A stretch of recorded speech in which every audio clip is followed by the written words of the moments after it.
Should be an interesting matchup between Trials champion and ADCC actual champion. The Baby Shark, not known as the Megalodon anymore. He's back to the Baby Shark. and you know, talking about Diogo Reis, you know, I chat with Damian Maya, who spent some time training at the Melky Galvão Jiu-Jitsu Academy. He said Diogo Reis's mat IQ is incredible. Yeah. He's able to find, he's just able to like pace himself and utilize this game of wrestling, of passing and sweeping. He's just one of the best ever, and it's no coincidence, current ADCC world champion. Yeah, he's here to defend his title. Look at that little shot there by Wei King. Nice. He got in well. I actually couldn't see the entry from, I was watching the mat and I couldn't really see how he got in, but. So the interesting thing about this is the winner will take on the winner of Fabricio Andre and DeAndre Corbet.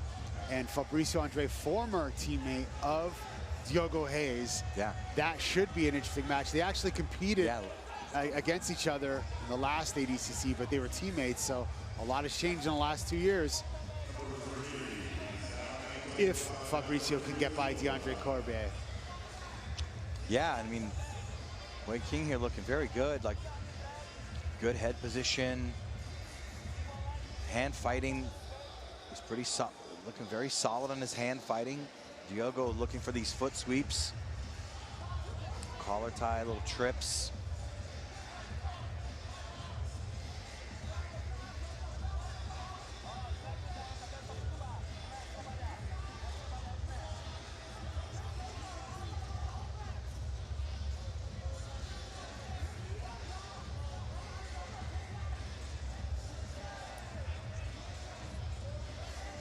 It's amazing to see Diogo Reis and just the whole Melky Galvão Jiu-Jitsu team. Melky Galvão, I don't think he competed in wrestling.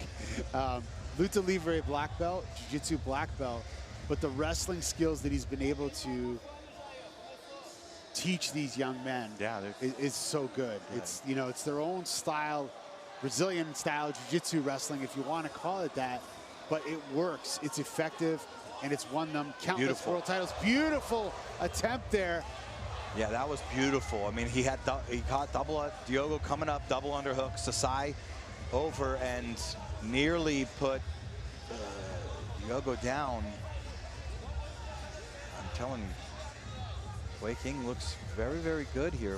His hand, at least from the standing position right now, his hand fighting looks good. There's a nice single. Just when I say that, Diogo got fired up. The Baby Shark on the attack, gets a takedown. No point scored because we're still in first period of this match.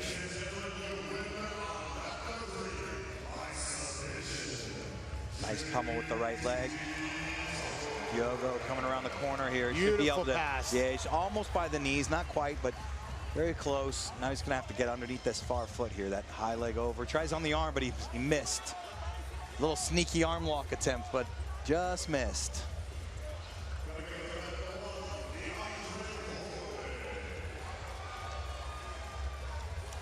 Nice. Wei King punches that wrist by.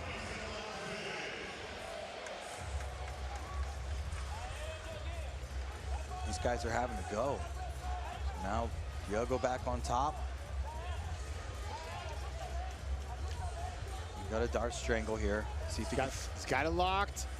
We've seen him hit a Darce in the recent Who's Number One champ matchup there, now a couple months ago. Putting pressure with his stomach on top of that elbow, and he submits him. Diogo Reis, first round submission in under 4 minutes. The Baby Shark is back, and he wants to retain his title here at ADCC. Yeah, well, hopefully we'll cue that up, I'm sure. Once he was able to use the leg to push the elbow down, Wei King's elbow down, that went on. Beautiful. That was a great match. Both gentlemen showed some really nice stuff. That's a match, classic match at ADCC that you want to see. You want to see takedowns, passing, submissions. Close matches all the way through the tournament. Yeah, this is one of the toughest categories in the whole ADCC. In the level of very close by many of the fighters. And now Fabricio Andrade here getting ready to step up. Against DeAndre Corbe.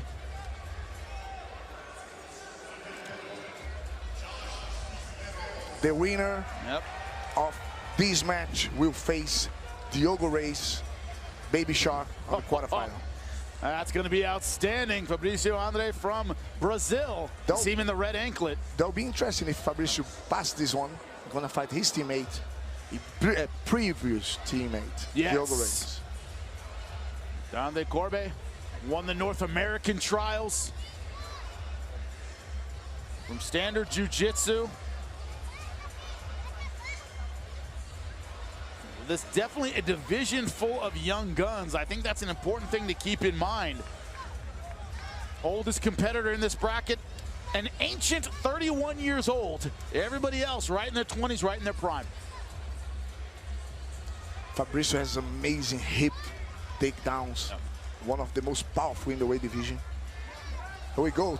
Throw Beautiful takedown. No points though. Yep. But once again, like we said, sending a message. I'm here to fight. Yeah. Some come to fight only after the 5 minutes. Some others come to fight now. Fabricio Andrade working the open guard. Job working the knee, getting underneath the foot. Corbe staying very, very solid on top.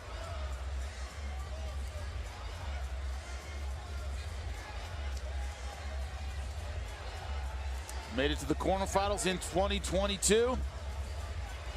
2024 South American Trials champion. Nice sweep, ending up on top. Fabricio Andrade, remember, no points for the next 3 minutes. But these guys both showing what they're capable of, that they are explosive and technical.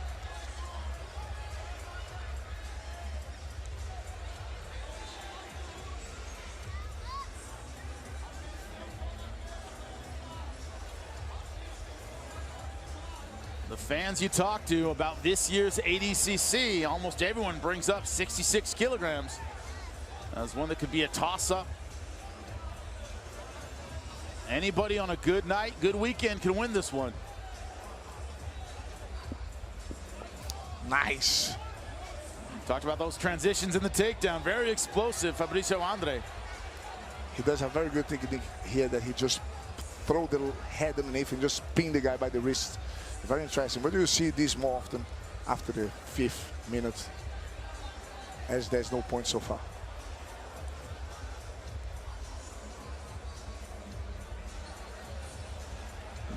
Also, when you do your prep, man, when you do the video for all these guys, you know, on my way here, you know, watching all the fights, and the strength of these guys at 60 kilograms is unbelievable. Fabricio is strong. Look at the size of his biceps. Huge. And you see, you know, I know all of you at home are sitting watching this on FloGrappling. I'm sitting watching this in real life going, his arms are gigantic. Maybe 20 He's bigger feet than my away. legs. No, huge. We're not small guys, man. And these guys they're huge. Stocky, strong, explosive. They have everything.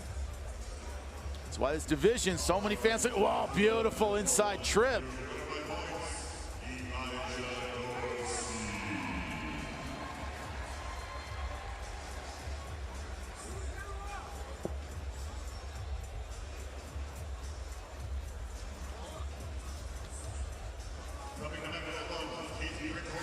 Those foot sweeps and touches, they're almost like a jab in boxing. You just throw it out there. See if your opponent bites on it. Does it so quickly, right? Yeah, and it makes you become uncomfortable, right? That's the first priority. When you start fighting, you need to make your opponent to feel uncomfortable. Because if they are comfortable, they think about doing something against you. They're always worried about their foot getting kicked out from under them. There's no stability there. Yeah. Andrade seems to be playing that game very, very well. 50 seconds for the points. Jimmy Smith alongside Braulio Estima here in mat number 3. 66 kilograms. 2024 ADCC World Championships opening round, ladies and gentlemen. 30 seconds for the points. It has been outstanding so far on day number 1 here in Las Vegas. Full house. They're getting a treat, man. Great action on every mat. And we're still having the quarterfinals coming out real soon. And the super fight between Felipe Pena and Gordon Ryan. Don't miss out. Pena, of course, looking outstanding in his opening round fight. Now we are into points.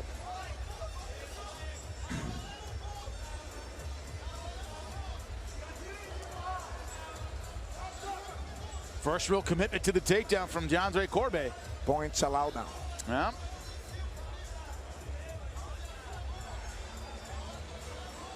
This is another one of the matches, the last few we've seen, where pacing hasn't really changed when it's come to points. They're fighting the same way, whether it's points or not. Now with more cautious, right? Yeah, the heavyweight guys seem to save their energy a little bit single more. leg here, well defended here by DeAndre.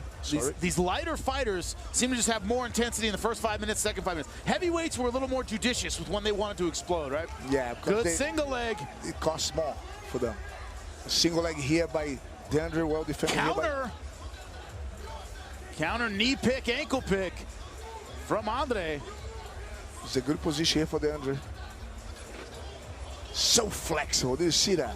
How he managed to defend that takedown. That single leg was pretty much on by pulling, splitting his own legs and pulling the bottom leg. That's very hard to do and still be on top. Referee trying to keep this position. They're up against the back in the scoreboard. Yeah. Come back in the same position now in the middle, with a slightly advantage by Fabricio here. Now, veterans will never let you get the exact same position. They're going to look for a little advantage. Be careful. Good job from Corbe standing up. Look how flexible Fabricio is. Corbe working hard for it, though. Now trying to work on that opposite leg. He's the grappler from the United States, North American Trials winner. He lets it go. Juice wasn't worth the squeeze. Let's go with the single leg. Man, it's so frustrating when you get the single leg fully controlled and you cannot move the guy. It's very annoying. Oh, beautiful ankle pick. Good defense from Corbe.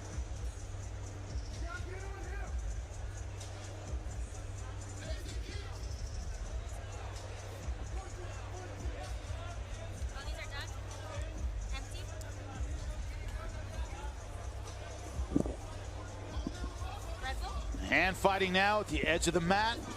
We've seen a couple of these fights go off the mat. You know, referees are letting them go quite a bit here. Man, so quick with that ankle pick. Corbe, good reshot hip control Corbe. now. He's so good on these hip throws. Look at that. Beautiful job getting Corbe off of his legs. Well defended here by Corbe.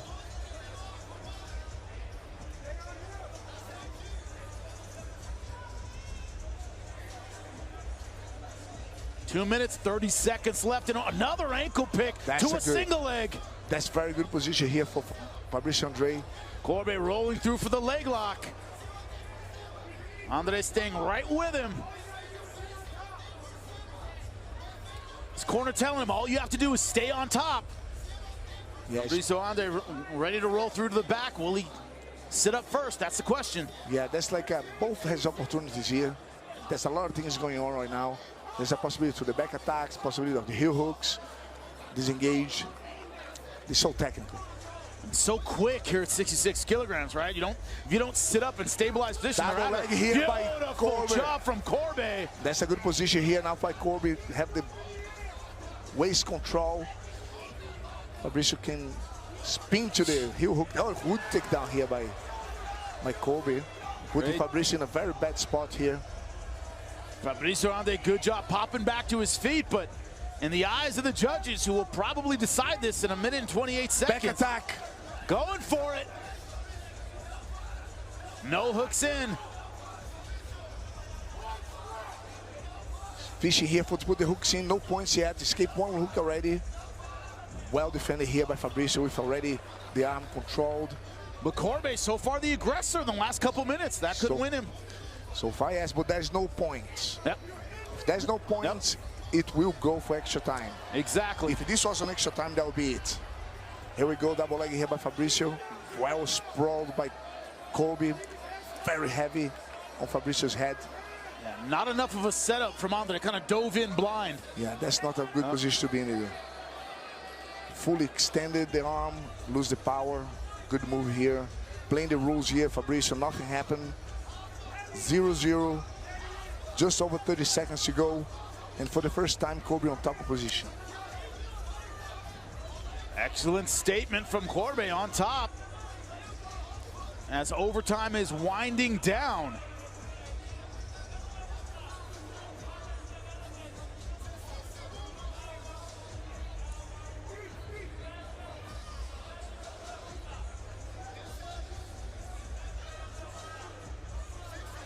Five seconds left and a great overtime from Johnny Corbe, but we finish with no points.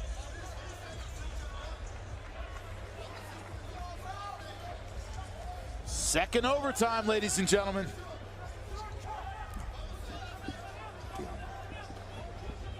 Both these athletes searching for their first points of this fight. Johnny Corbe representing the United States. He's in the yellow, black, and white. Fabricio Andre from Brazil. Now he's going to go for whoever be more offensive, and you cannot blink, cannot make mistakes now. No time to make mistakes. 4 minutes and 30 seconds to see who is going to pass to the quarterfinals here. Fabricio Andre versus DeAndre. Fabricio in blue shorts, DeAndre Corbe. Oh, what a good takedown. Trip. That's a very good approach here. Fabricio already, and don't stop. Fight can carry on now. Till the referee says break, you keep going. Man, what an explosion from Fabricio Andre. That foot sweep that we saw from the beginning finally paid dividends, right? Fabricio leading on this extra time, even though there's no points. But in the extra time, whoever does more wins. Good grip here by Fabricio on the hip. Andre Corbe, yep. Trying to explode out, but well defended finally gets it. But good aggression from Fabricio Andre. You're gonna see a Corbe a lot more offensive against Fabricio here. Last ADCC, this is what we saw in every match. Closely contested at 66 kilograms. Here we go, the throw by here. 3.5 minutes left in overtime.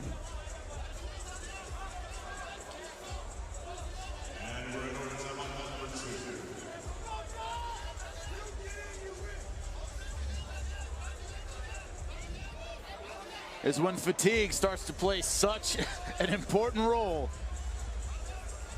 Muscles start burning at this point, champ.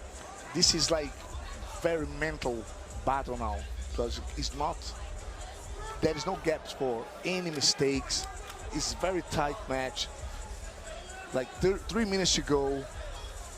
Fabricio winning here by combativity, but this is in my eye, by the way. Yep. We'll see what the referee will say, but he was the one that almost took him down, right?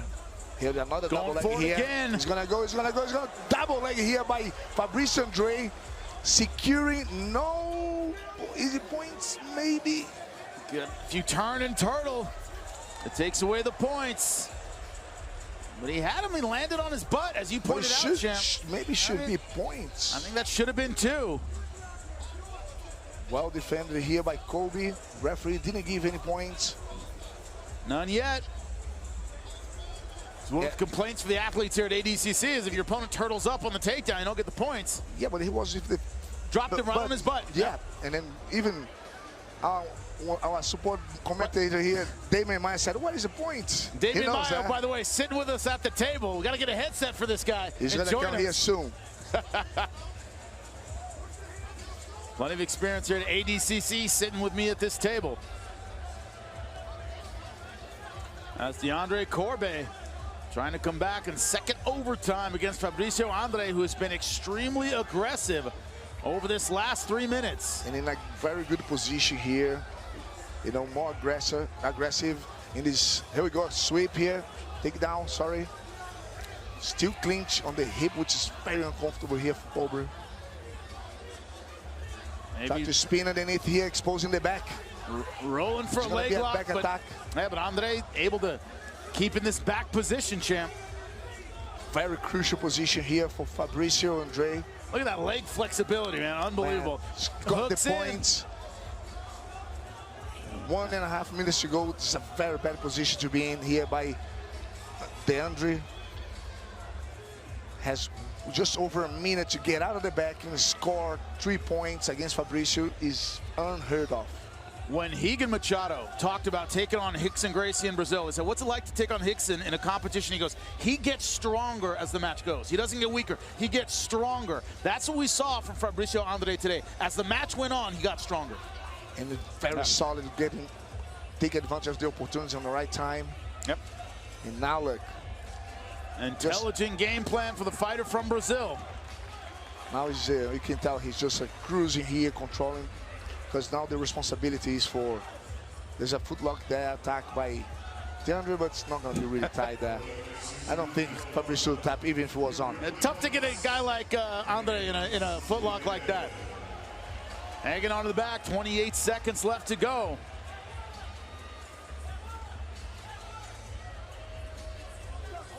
DeAndre Corbe did the best he could, really put up a fight in this match, but Fabricio looking to the overtime. Fabricio looks to the clock, see the points, winning by 3 points. Save energy now for the next round. A little cheeky smile. All smiles from Fabricio Andre. He knows this one is his. Beautiful job for the fighter from Brazil. So we will see in the quarterfinal, Baby Shark versus Fabricio Andre. They were former training partners. This will be fire. Incredible.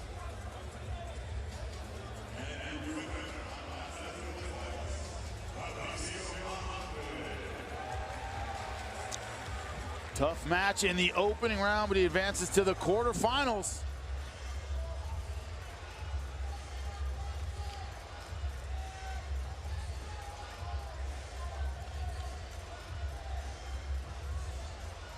Welcome back, everyone. We're here now. 66 kilos, Josh Cisnero, and another very young man that has a lot of hype behind him coming out of Melky Galvão as well. Well, Gabriel and Cisnero in the all-white. Very nice wrestling Cisneros has. You could see that wrist tie. Looked like he was going to go off with a single. So up Gabriel by. Look at that nice little arm drag there by Cisneros again.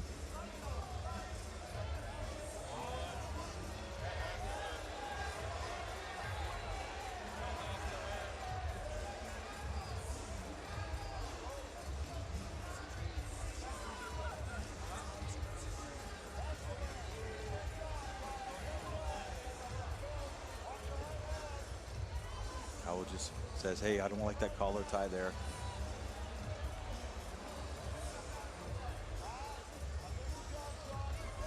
Arm drag attempt, but Cisneros circles, keeps the head in great position. Beautiful duck under try.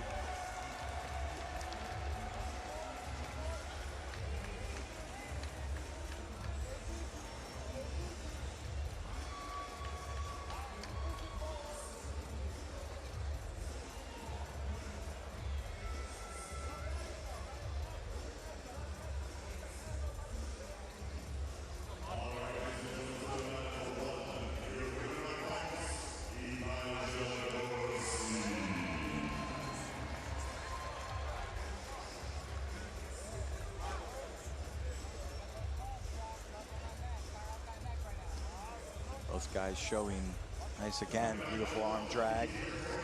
Gabriel trying to scoop underneath the legs. Cisneros up, the knee through the middle approach here. He's got to move his hands backwards. There he cuts the knee. Now he's going to have to fight off an inversion. And it's all about the left knee for Gabriel. If he can, when he scoops, if he can start to invert, he's looking to bring that knee into the inside. There it is. You see the ankle grip there by Cisneros. That's helping him keep out of that. Gabriel's in, but he's got to stay above the knee. If he get above the, now he's got above the knee. Let's see if he can get that. Cisneros fighting back, moving backwards. Should be out of this now. He continues to move back, free the leg. Can untie the figure four from the back of the hamstring, which will make this a little bit looser. He's got that other opposite leg in good position to help. So just push down that figure four on his right side. His foot will come out. If he's not careful, he may get his leg pulled back in, which would be not so great here.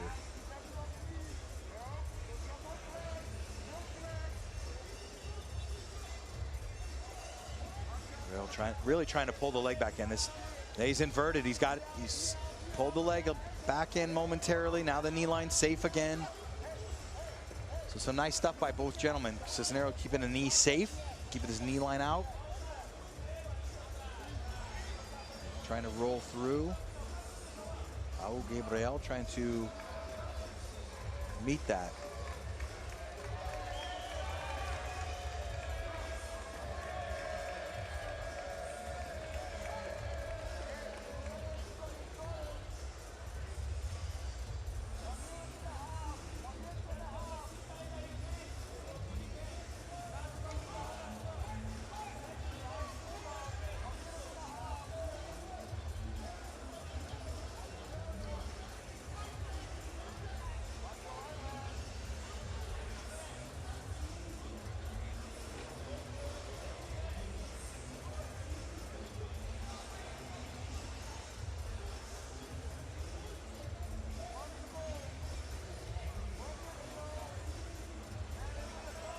Head-to-head, finger fighting.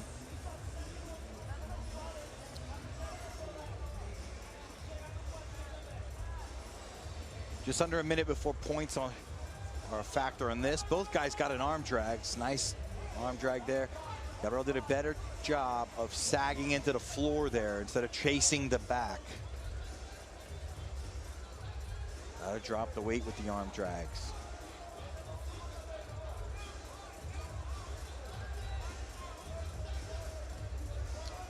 Good head position, finger fighting.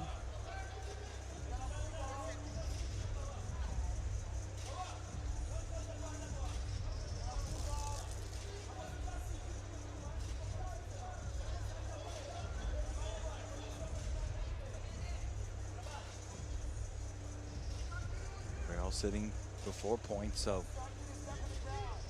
had some nice entries on the leg. Couldn't really get a real bite on the heel, but had some nice entries. See if he chooses to go inverted on his left side before.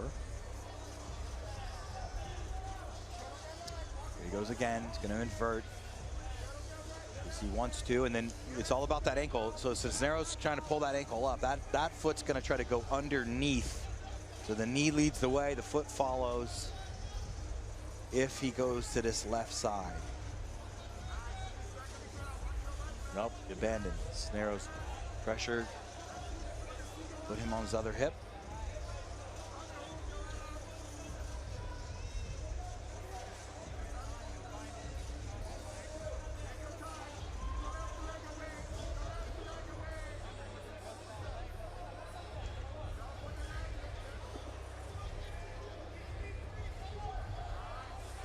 Coming through the middle, Cisneros.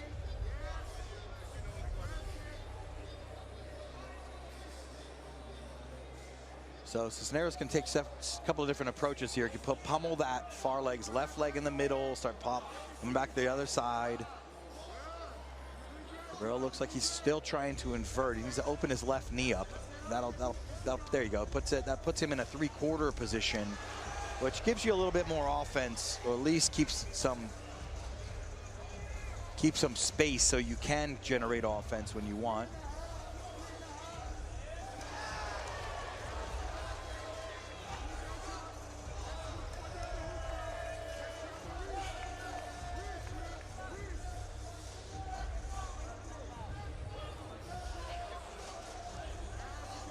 Again.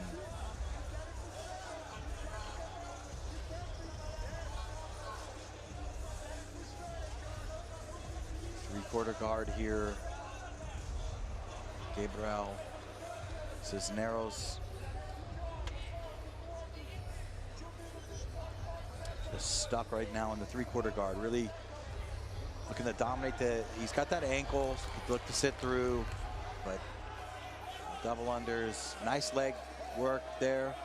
Like both gentlemen, Gabriel tried to save his guard. Good leg pummeling around for Cisneros.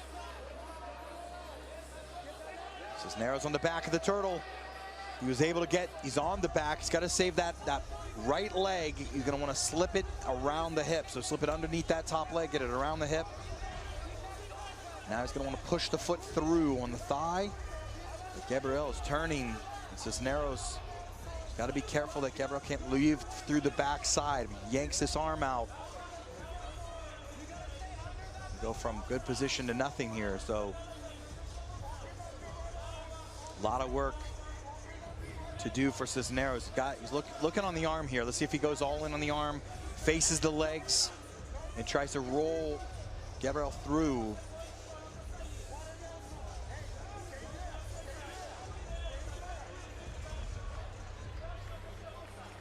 So Gabriel can be, he's actually should be stapling the bottom legs. Now have to move well to the right-hand side, keep moving to the right-hand side, his right-hand side, and post up the other leg. The right leg would be the post that he's going to want to make. Now that frame is what's saving him here. Cisneros is going to have to follow up here.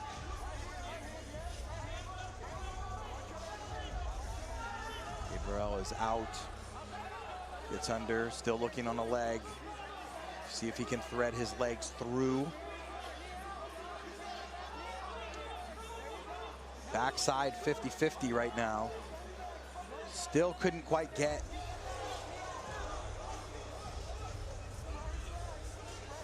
Can't really see if he has a.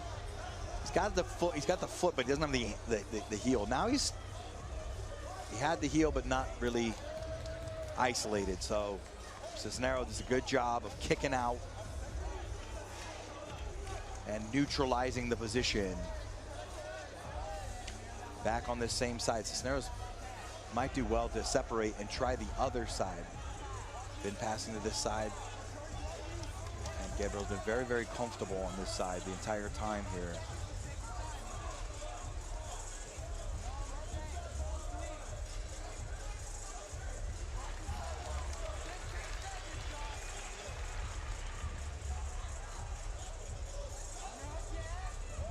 Punch through and around to the back is Cisneros, so well done. Time's going to go out, though, so they're going to have a 5-minute overtime.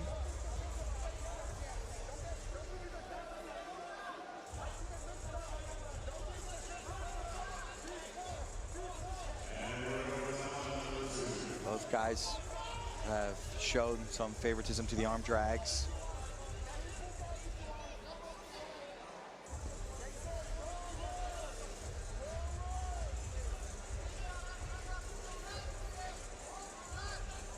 Head-to-head, finger fighting, so both have to separate the hands before they really start to get on some offense.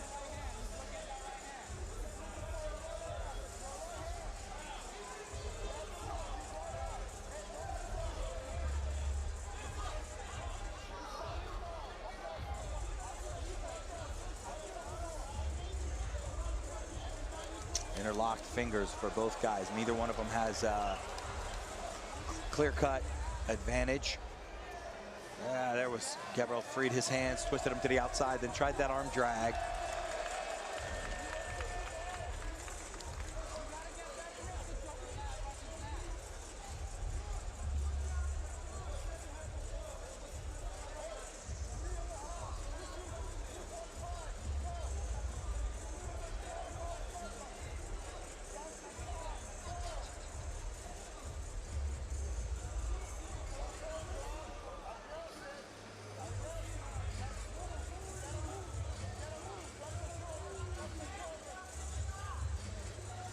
Starting to stand up. Makes me think he's going to shoot underneath. Sometimes they call that mirroring. There he goes. You stand up, your opponent stands up, and then he shot underneath. So now let's see if he can get himself out of, cannot see, looks like, yeah, it looks like he's got his arm in. Got an arm in. He can't make anything of it, can Gabriel. And now Cisneros on the back. One hook. Let's see if he can secure the head and arm and then get that other leg. He's still not able to get that other leg. Same situation as we saw earlier. Was not able to get that second hook in. He's got a back pedal. He should back pedal, go belly down and come up. And that way he's able to get to the top. Both guys very close here. Cisneros very close to getting to the back there. He's moving backwards. Better position for him now, able to thread his legs through.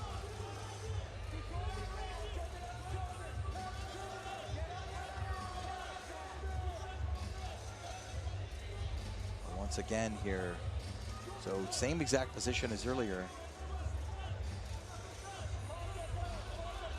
That's the leg that Gabriel needs to post to make sure that Cisneros cannot get around the corner. There's going to be an arm lock attempt potentially here. There it is. And now can Cisneros, he's up, girls up and got good arm position. So he's just going to yank out of there. His arm actually slid back in for a moment. As he yanked out, his arm actually slid back in.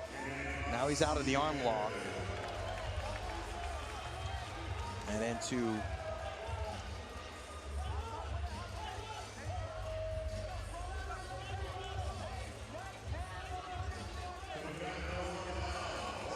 he'll time this position right here. So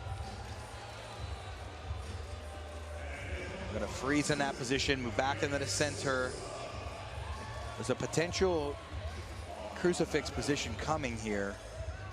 Cisneros has his right leg lassoed in, and I could not see if Gabriel had the grip or not, but his right leg was slid in there. All he's got to do is rotate his left leg back.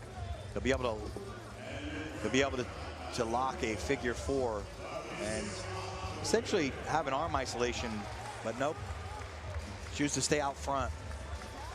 He's got a tight waist here on this right side. A minute left.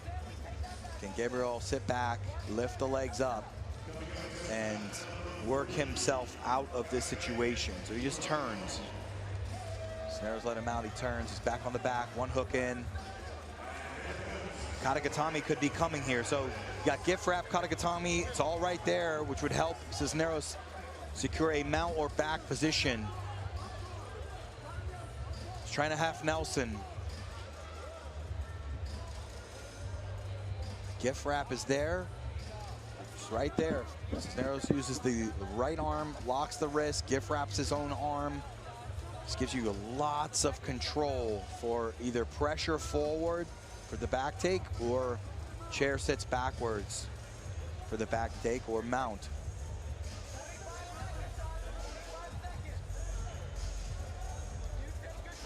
He likes to go just back head arm. I don't believe, cannot see if he has it. Yeah, he has a gift wrap now. That'll help. It's gonna help his control. Isolates the arm.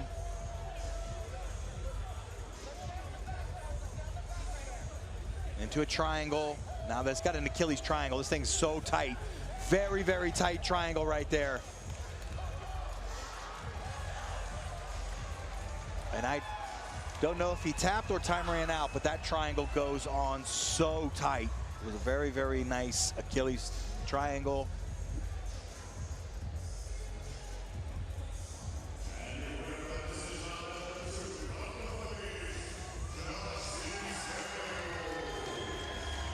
Josh Cisneros wins his match. Welcome back. Kennedy Maciel currently getting the red anklet on as he gets ready to take on that man in the background, Keith Krikorian. Keith in the white, Kennedy Maciel in the mostly black. Keith Krikorian has, I would say, in the last few years really become a fan favorite. A lot of people love to watch one of the most decorated ADCC trials competitors as he takes on Kennedy Maciel, 2019 ADCC silver medalist. Yeah, Krikorian, look at this, he's cross-ashied off here already. This is a deep leg entry right off the bat for Krikorian. First degree black belt under Richie Boogie Martinez.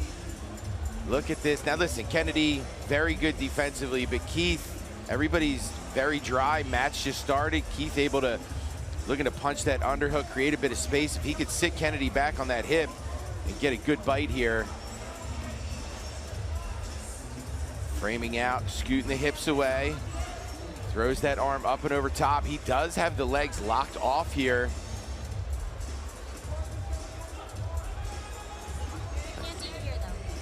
That's fine, you can just leave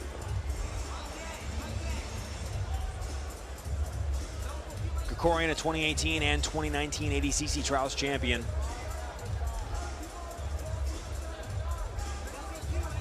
Yeah, I'll tell you, I'm not sure that there's many people in this tournament that have as many matches in an ADCC rule set between trials and world championships. Again, this is Keith's third world championship. You know, I don't think there's many people that have as many matches as him. Trying to invert further underneath to get a bit more leverage to knock Kennedy Maciel onto his left side and get that leg in a more dangerous spot, but opts to reset back to an open guard and try again. Keeping those legs inside here for Krikorian, hanging heavy on the back of the head. Inside De La Riva now, looking to go false reap, switches it off, just gets a deep bite, throws the leg back over top. Kennedy will back his way out. I feel we were in a situation where we didn't see Kennedy for a little bit, and then, man, when he did come back, he really made a roar with some big victories over at Aiga.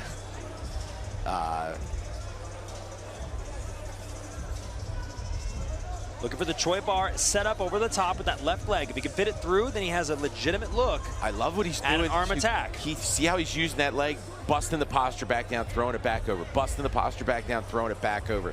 See how he keeps throwing it, and there it is. There he finds it all the way through. Now, he could stay on the arm here, but he could also set up another attack on the legs, Jay. Yeah. We could see, yeah, you can see if he'll reach off, kind of K off into that near side leg here, but I love that Krikorian staying patient. Kennedy has connection with his hand to the forearm here to kind of stop that from rotating that arm out. Keith Krikorian, good job making space. There it is. This is where he now finds that leg. Kennedy trying to posture out of it here. Might have put himself in an arm bar. Keith arched the arm momentarily. Fights back to Turtle. 6 minutes, 30 seconds left to go. Now Kennedy Maciel in the driver's seat in a more comfortable spot. Minute and a half till points. Turtled off is Krikorian. Maciel. Seat belted from this front head position. Turning the corner here. Krikorian rolling through, looking to posture up here. He will take, look at this, top position right to north-south. Kennedy turns himself to Turtle. Now Keith looking for back control of his own, and they're transitioning back and forth. Double underpass for Kennedy Maciel. Yeah, Keith just looks so comfortable out there.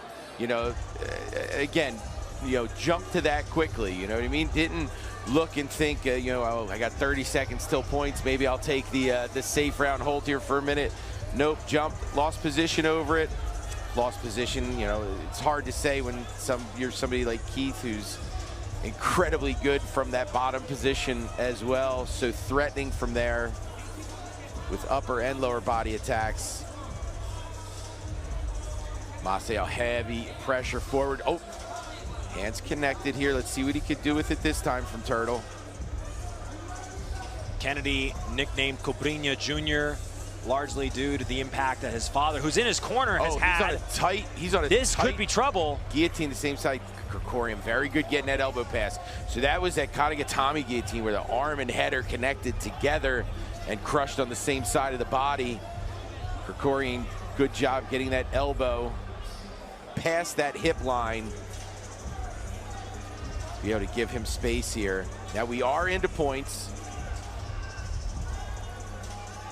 but from this turtled situation, only way to score is going to be back mount or knee on belly.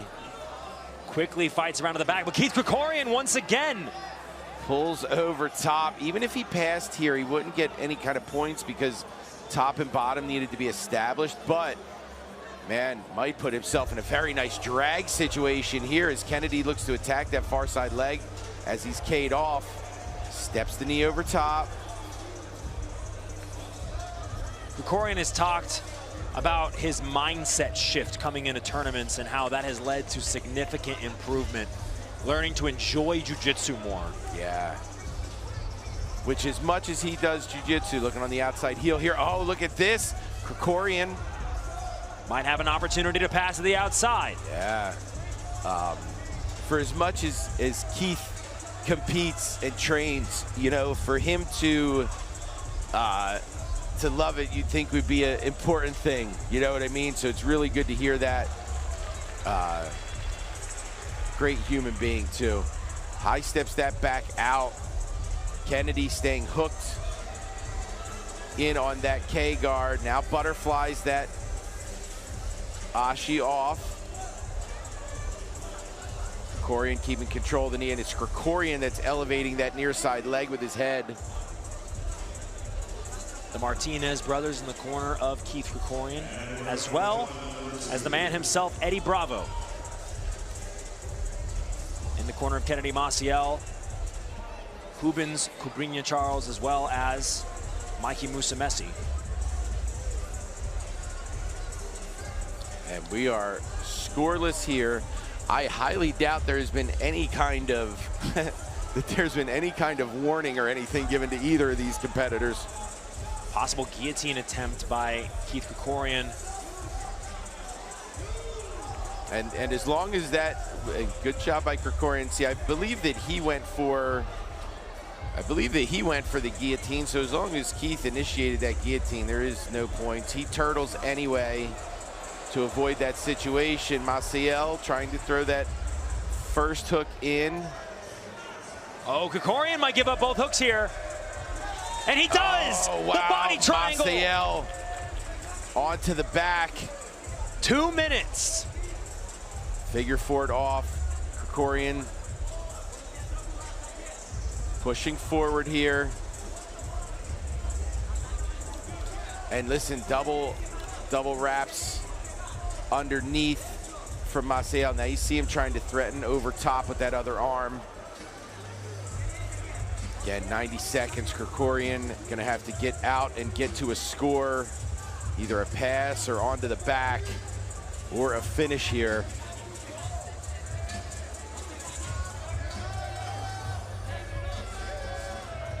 Time is certainly not Krikorian's friend. 3-0 here for Maciel, the 2019 silver medalist. Trying to finish Krikorian here. Krikorian peels that arm off. Trying to roll through. Last minute here. Winner of this goes on to face the winner of Cisneros and Qua Gabriel. Keith almost through here. Kennedy throws that leg up over the shoulder. 45 seconds. Listen, if Keith can turn his shoulders through here and get back to a guarded position, a pass or back take will tie this up. And he does get out here. Now he's got to really push the pace.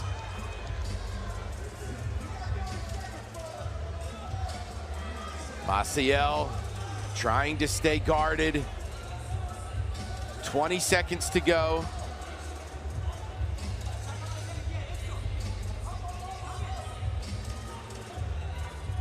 Ten seconds. Short time. Krikorian trying to get north-south. Kennedy throwing that leg through. And that, oh, look at that nice little roll through. And that is it. And Kennedy Maciel is going to move on to the quarterfinals. Really fun match. It all really boiled down, Jay, to one single instance in which Keith Krikorian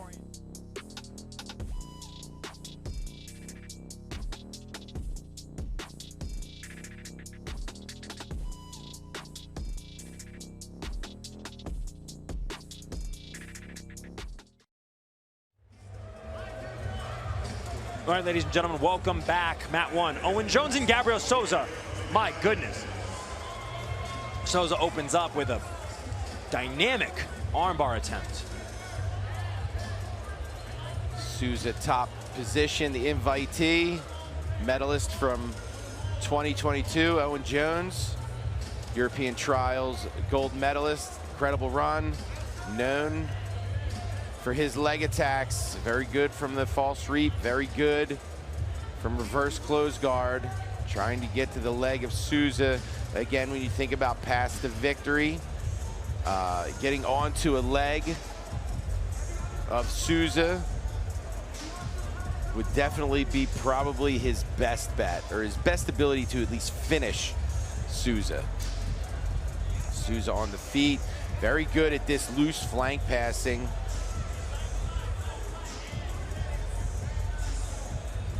Owen.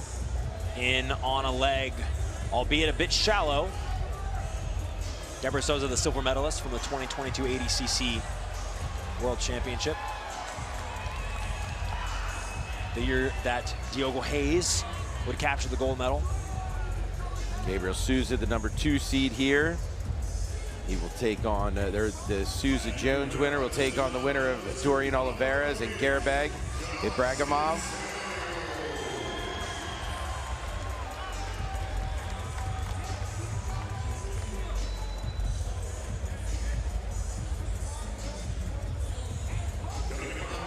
This 66 kilogram division, every single iteration of ADCC has featured a Brazilian champion. Yeah. We have an even spread throughout this division of different competitors as Gabriel Souza looks to take the back and pass around to the side. Yeah, tried to chase off that leg entry from Jones. Jones with the B team. Gabriel Souza now spending his time training at Essential Jiu-Jitsu in New York with JT Torres. Has those legs gathered. Man, Jones is very dangerous. He throws up these attacks. He chains these attacks very well. Back in on the leg. Souza's knee line is free here. Jones uses that to look to come back to top here, or come to top. Souza very good from this double under style passing as well, though.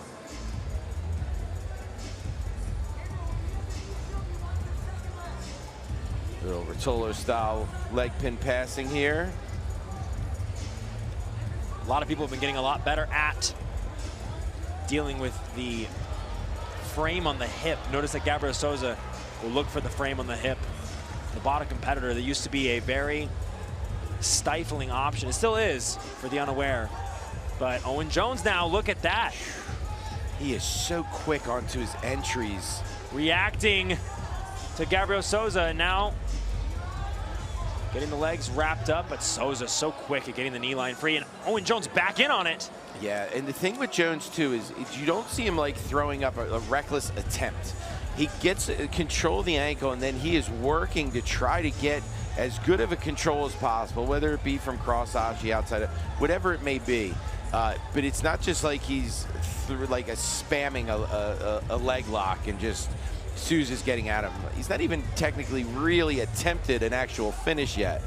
He's just very quick at trying to get to the position and transition to something stronger.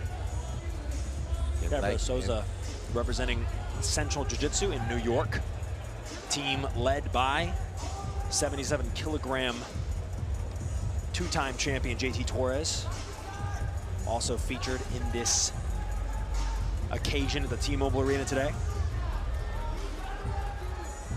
Souza again, in keeping a safe distance away with the legs. You know what I mean? He's not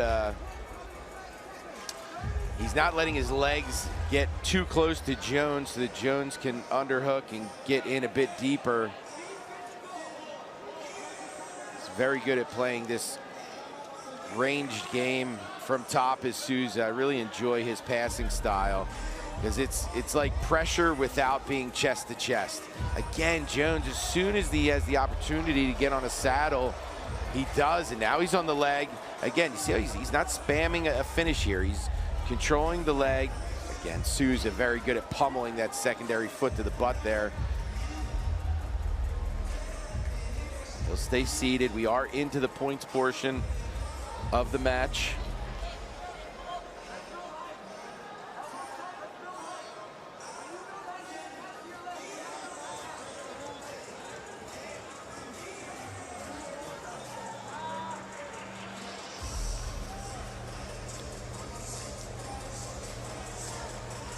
Close guard now for Jones.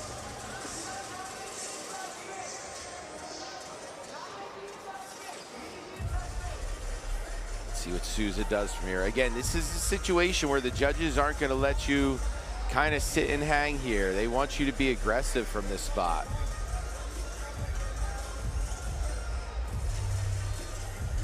B team representative is Owen Jones. Trials champion, earning his spot. Man, as soon as Souza stands up, K's off into the leg. Souza able to retract that leg out immediately and keep it safe. But again, Jones is just, and you know, listen, I'm not judging it from the table here. I'm not tracking initiations and anything like that. But Owen has thrown a lot up. You know, listen, Souza spikes into pass. He shoots in to do his passes very, very quickly. So I'm not sure who's ahead as far as initiating the action goes, but I do know that Owen has forced Souza to have to flee the situation or address the situation multiple times here. It's not often that Gabriel Souza will fight somebody who is able to respond in the way that Owen Jones does to his passing style. What I mean by that is we've seen on a few different occasions just in this match that Owen Jones will meet him with a deep leg entanglement as soon as he tries to pass. And that's not fun. That is it makes you change your game plan. Even right now, back in the closed guard after a pass attempt, and now in a guillotine situation, there's an air of accountability that sort of is demanded out of Gabriel Souza with his passing now. And he has to sort of adjust on the fly. And with 2 minutes and 35 seconds left, if all things continue as they are, we're going to go to overtime. We're going to see Owen Jones have to wrestle. Yes. Now he's in a situation where he has to wrestle. I mean, unless you can, here's the problem is that to sit safely, you're going to have to engage into a takedown. You engage into that takedown, that means that you're now close enough and you've engaged with Souza to where he could take you down too. So it's such like a double-edged sword. It really is. This division has a rich history. Both Royler Gracie and Cobrinha have 3 gold medals. Leo Vieira, Rafa Mendes have 2. Out of 14 champions in the history of ADCC, there's only been 8 unique people to hold the gold medal. Can you list them all right this second? Absolutely. Oh, dude, you could. Of course you could. Give me a break, Jay Retributo. Fun day today. Almost through our round of 16 in the men's divisions and then on to the quarterfinals. 90 seconds left here to see if one of these two can score and stop this from moving to the overtime. Shoulder crunch. That's what I mean. The kid's throwing up a lot. And Gabriel Souza staying active enough to not warrant a penalty. I mean, you see him trying to pass the outside, trying to find opportunities. Owen Jones is just so dangerous from his back. It can look almost like Gabriel Souza's not initiating. So exactly, and that's exactly where I was going to go to. That is Owens, because what Owens' attempts are, or initiations are, look more dynamic, right? They're onto a leg, they're onto an arm, they're making Gabriel have to escape those type of positions. But Gabriel has been trying to pass the entire time. The entire time he has been trying to pass, which those initiations weigh just as heavily as those, you know, trying to get to a legs that, trying to get to a leg initiation like Owen Jones is doing. And he's in on a false reap here. 30 seconds to go. Not a lot of time to work, but Owen Jones tenacious on it. As Gabriel Souza intelligently peels the ankle.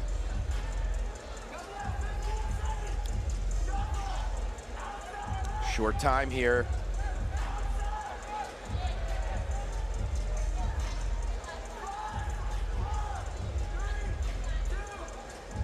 right, we're going to OT, Jake. Dude, now let's see what Jones does here. Who knows? Dude, maybe Jones has got this improved wrestling pedigree we just didn't know about. And Well, there if there's it a is. place to bust it out, it's here at the ADCC World Championship. Oh, he was very close to being able to score from, or being able to pull from there.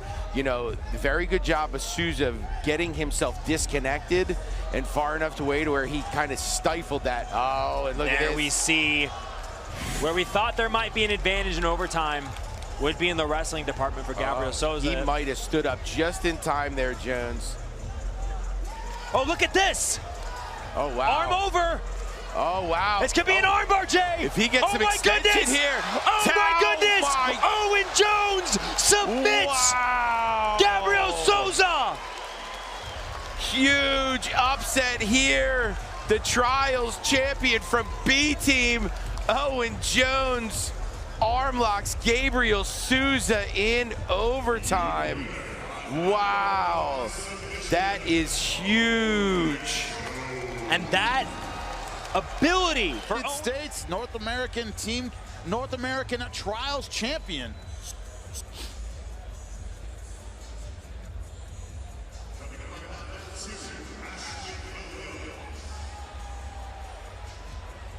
Very decorated in the United States is Olivares. Nogi Pan champion 2021, 2022. Folk style national champion wrestler. EBI combat champion. Probably the best wrestler right now. Olivares, but he's taking on the other best wrestler in Ibrahimov. So the takedowns here could be really amazing. Here, Dorian started with a lot of speed, head control, grip control, pushing pressure, pushing Gerbag outside of the mat area.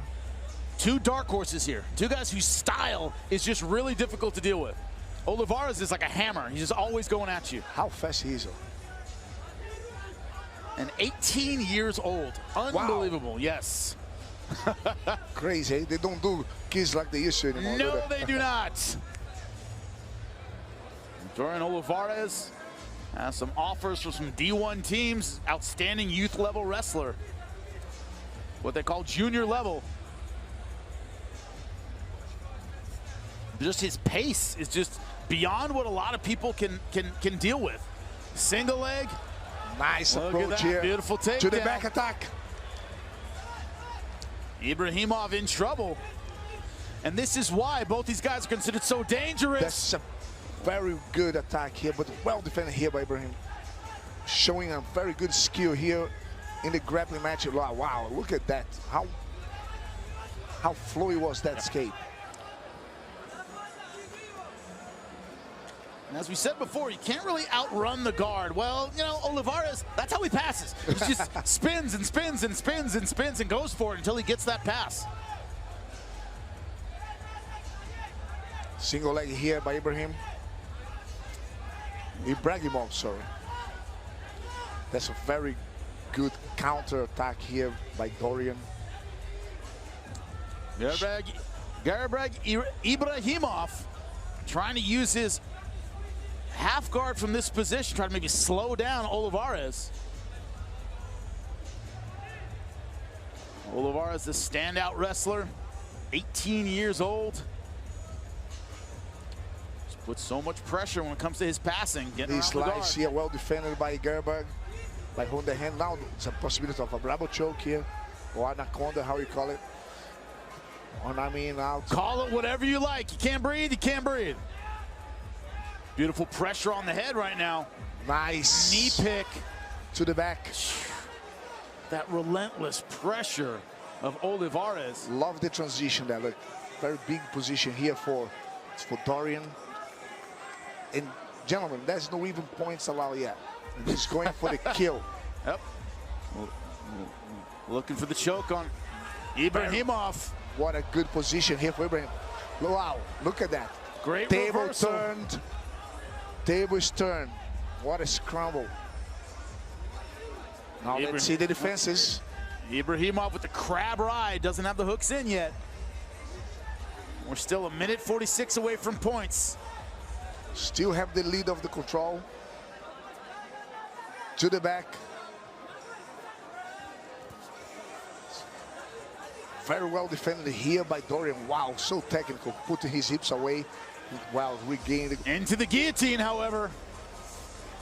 Well defended.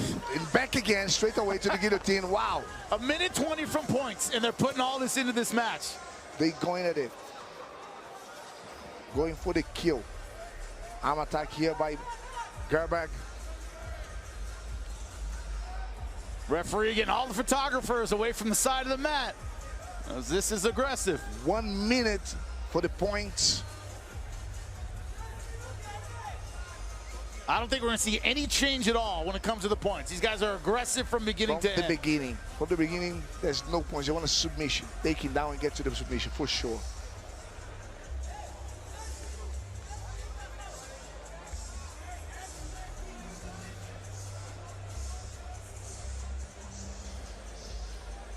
These were two guys that had a very unique style for this division.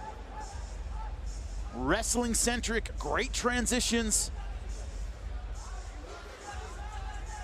People in the know knew to keep your eyes on both of these guys, and they're meeting in the first round.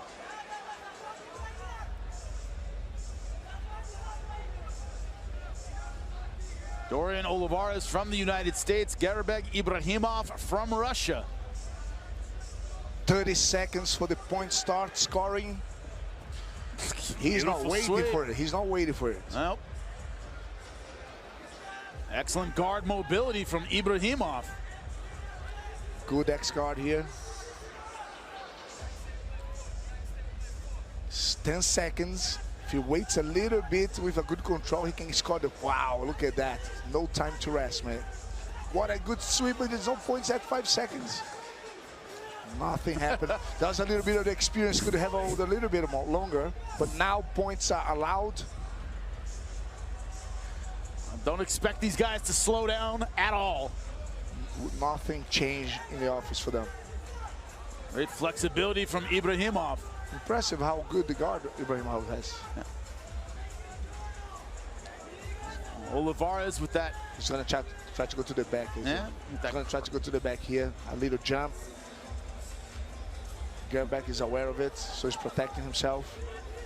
With that physical pressure of Olivares, he's just a constant hammer.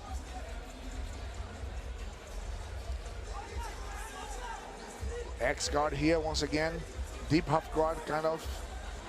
By Gerbag, holding him on top of the knee, which is a very good position to stop the flexibility. Interfering with the breathing, hand over the mouth.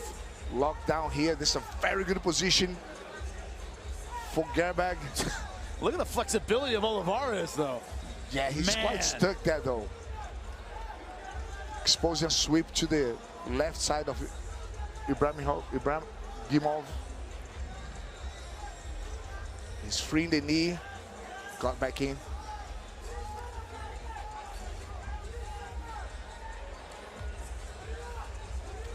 Bit of a puzzle in the guard, Ibrahimov. There's a danger to the back attack there, and a sweep. So Dorian has to respect that position a lot, to be careful to the capitalization of the grips. That dual attack, right? Turn the wrong way, you get swept, turn the other way, and you get your back taken. Look at that. So impressive by Gerbag's attack. Going for a leg there, but we're on the other side of it. Doesn't look like that can really finish that attack. Still in kind of a sweeper's position. Really creative match, champ. To the back, to the back. Wow, well defended. Look at these guys. Unbelievable. Attack, counter attack. So beautiful. So beautiful to see two fighters knowing what they're doing on the transitions. And with that creative game, both of them, yeah. Neither guy really trying to lock it down or slow the match down. Both staying very aggressive.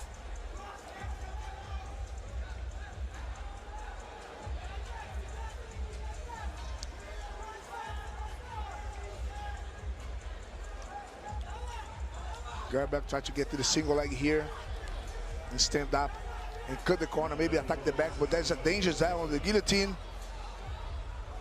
Ibrahimov trying to get on top, but Oliveira's in guillotine position. He's gonna escape. He's quite on. He's jumped to the. Oh, this is a good position for Dorian. Well escaped. Excellent job from Ibrahimov. Here we go. Is he gonna go to the back? One hook is in. Wow. Trying to get that second hook. Wow. Dorian's doing everything to don't get the pose. Oh, end up on the bottom here. Is that going to be a sweep plus the mount attack? That's a very critical and dangerous situation here for Dorian.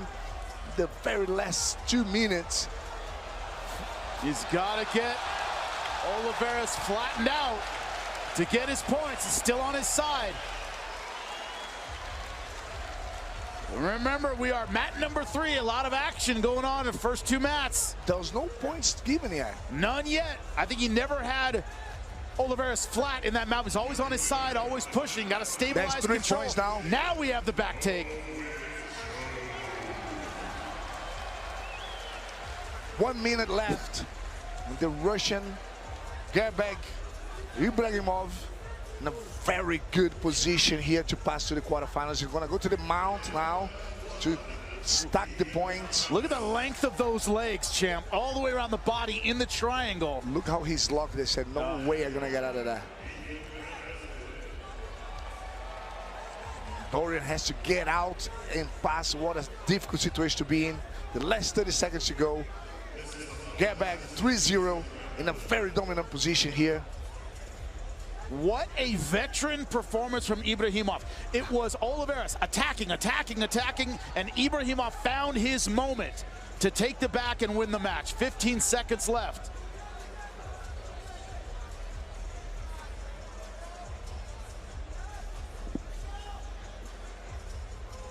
Very good control here by the hips. By Great stuff. Ibrahimov will win it. And 3-0 in the opening round. What a match. Incredible. Amazing. Gerbeg, representing Russia, qualified for the quarterfinals. 66 so far, living up to the billing.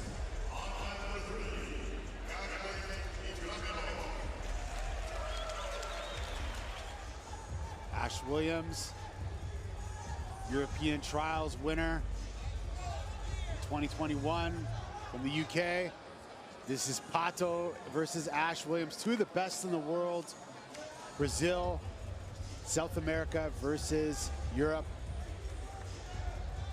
Here at the 2024 ADCC World Championship. We're live from Las Vegas, Nevada at the T-Mobile Arena.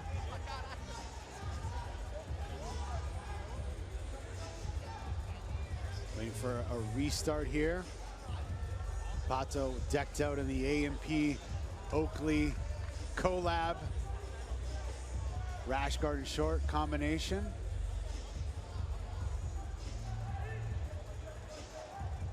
Electing to sit on the bottom. And Pato, known as one of the most deadliest submission hunters in this category. Many looking at him as the favorite. And as I say that, he's attacking the leg of Ash Williams right away. Ash Williams, another competitor well in depth in the leg lock game. Pato relocated to the Art of Jiu-Jitsu Academy in the last few years and taken some serious strides in his competitive career.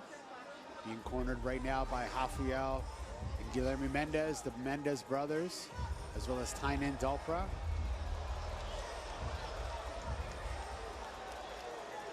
And even Ronaldo Jacare in the corner, looking at this young man from Manaus.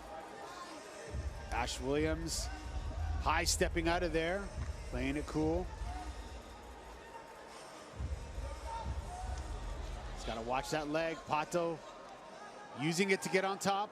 Ash Williams with a nice frame, gets back to his feet.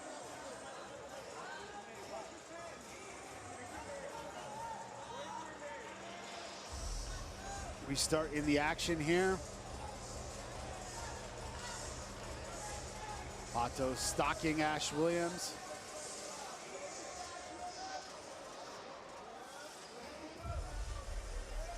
Ash hovering on top of the guard of Pato. Pato's had matches with champion Diogo Hayes, defeated him at Who's Number One recently, taking his 145-pound title, but competed against Diogo and lost at the Brazilian trials a few years back. So they've had a lot of history, competed against each other quite a bit, and a lot of people are looking at that as a potential final in this division. Diego Pato will compete against the winner of Ethan Krelliston and Ethan Thomas.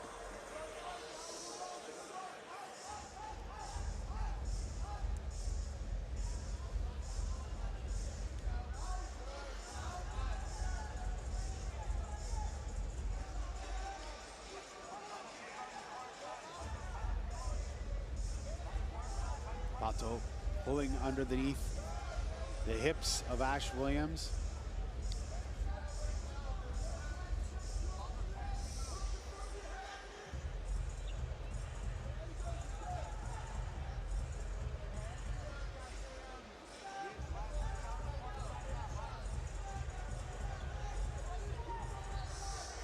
Ash trying to pass the guard to the right side, and Pato just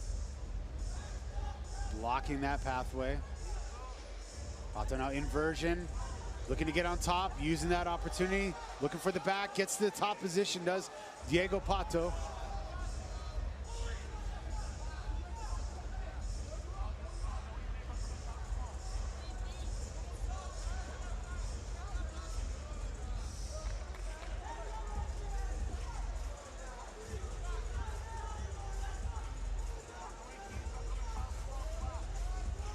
Six minutes, 11 seconds left in this match. Diego Pato, Ash Williams. We will be going to points portion of the match in about a minute time.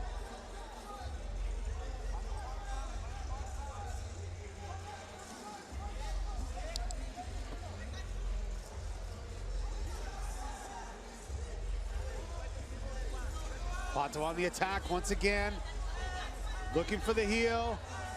Attacking. Ash Williams putting his opposite foot in there to defend.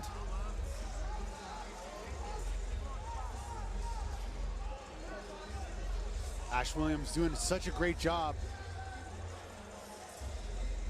countering all the attempts of Diego Pato.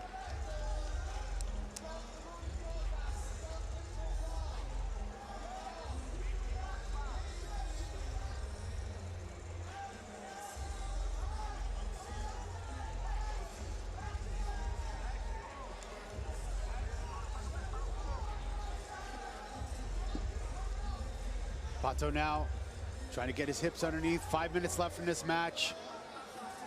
Be interesting to see how the pace changes. As I say that, Ash now looking for a knee cut on the right side. Pato looking to make space. Wraps up the far leg. Pato on the attack once again.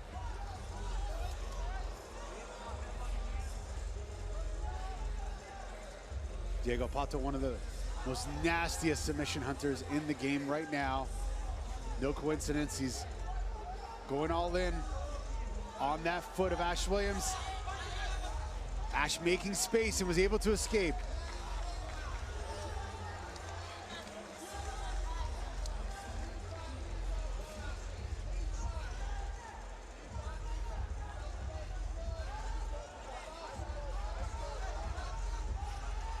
Diego Pato on the attack once again.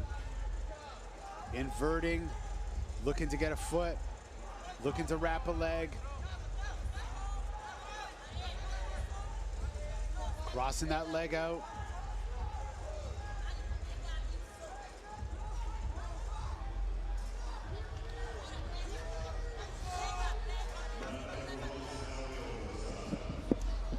Diego Pato using the opportunity to get on top.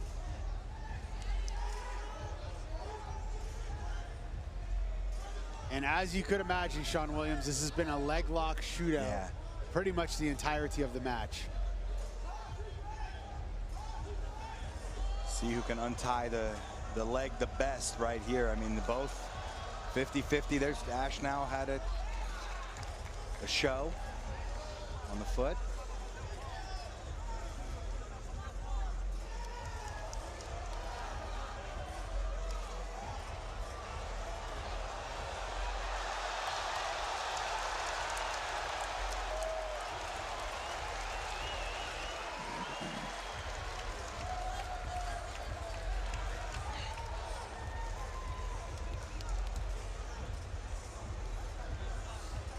Pato right back in there.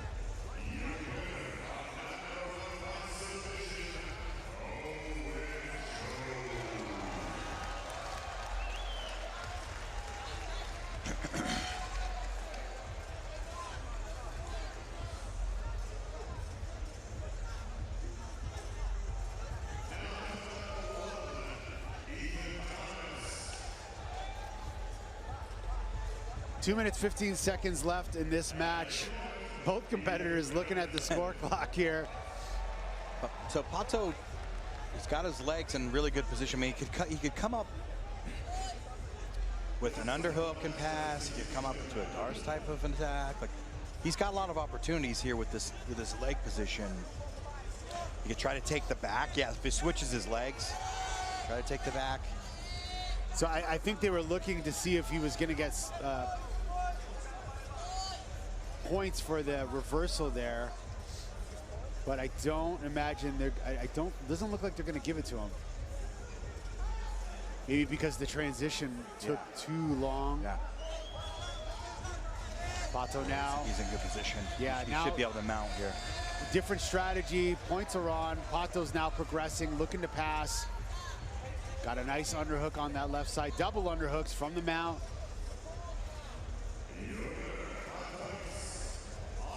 He's got his hands locked, so depending on what strategy he's going to use here with that double underhook, it's almost better to knee cut instead of trying to mount. It just depends on really more on what Ash Williams has if Pato tries to mount. But the knee, I didn't see he had a hook in. So Pato should put his left butterfly hook in, and then he can mount.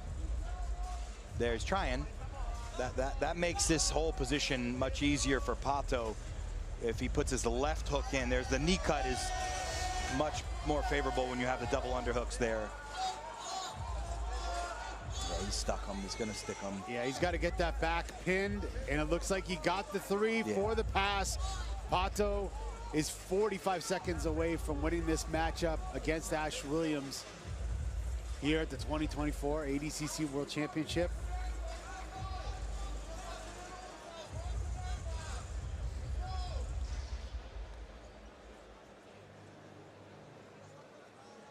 We saw a lot of leg lock attacks earlier on Sean Williams. Everything's completely changed positionally. And now Pato on the back and looking to finish with a statement. He's got the arm underneath, looking for a choke. Pato gets the submission. Ash Williams is not tapping. And Pato, and Ash just this wasn't quite deep enough. The arm wasn't quite deep enough. I thought it went on deep enough, but it looked like when Ash turned, it was just a little shallow. That is it, 6-0. Diego Pato, dominant win over Ash Williams. Diego Pato advances here at the 2024 ADCC World Championship. Pato is in the quarterfinals now. Going to take a look at the replay here. Yeah, we saw a stalemate with the leg lock exchanges, but once Pato was able to establish top position, looked for that pass, was able to eventually get it, worked to the back, almost had a choke, and it was a completely different match.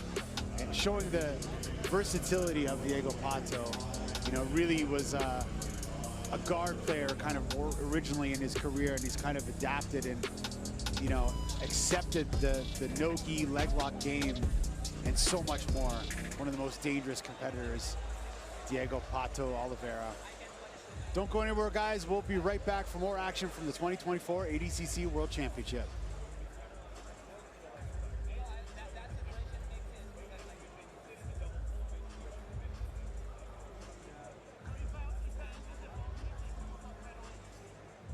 team by way of Canada versus Ethan Thomas, Sydney West's very own, out of Australia, MMA fighter and Brazilian Jiu-Jitsu competitor. Ethan Krelliston has been a staple competitor in this division. Yeah, multiple-time trials champion for Krelliston. Thomas winning his first trials in his bid to 2024 championships today. Heavy on the head here from Krelliston.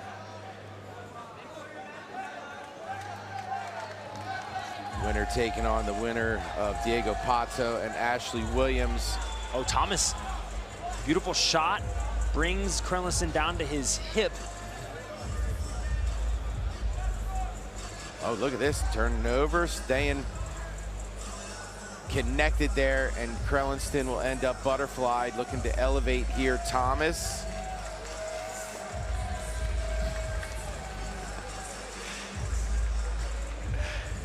Thomas staying tight on the head, trying to pass that knee across. Front head here for Thomas.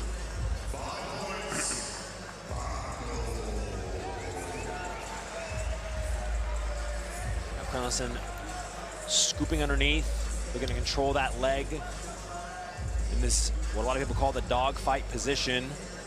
Still having to respond to this interesting head control by Ethan Thomas. Yeah, in wrestling, we call this a Merkle. Now, Ethan was able to extract his leg out from there, but when you have your leg hooked to the inside, now he's figure four'd off on this leg is Krelliston.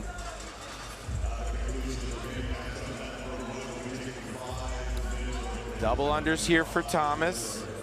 His leg is still caught. Krelliston kind of hops his body over. That might have just kind of allowed that pass to happen a little better. See Thomas Look trying at the to strength of Krelliston. Krelliston hopped Crazy up. scrambles. Yeah, that was wild. And only 2 minutes have elapsed thus far. Yeah, that was a lot of movement for the first 2 minutes here. Level change here from Thomas. The Australian and the Canadian here. Grabs that single. Very good sprawl from Thomas.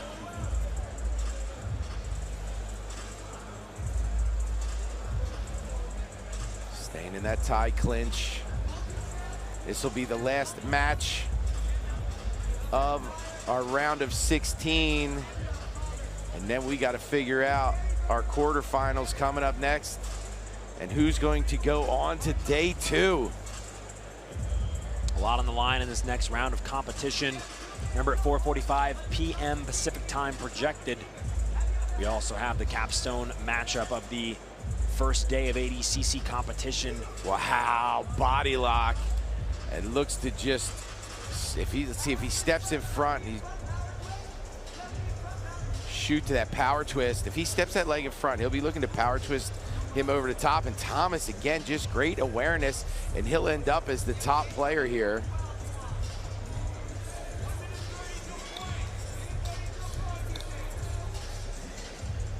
Shielded off.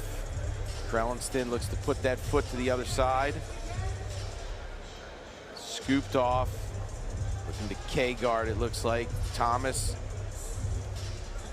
And that's what Krelliston wants. He needs to get a bit of space so he can get that leg across. Thomas, is he scooped with that right hand? Or now he's just in on the hip. Oh, he's weaved.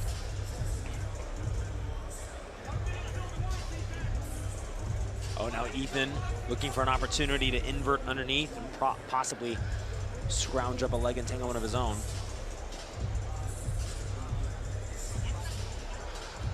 See him trying to cross post, but again, Thomas, very good job of negating.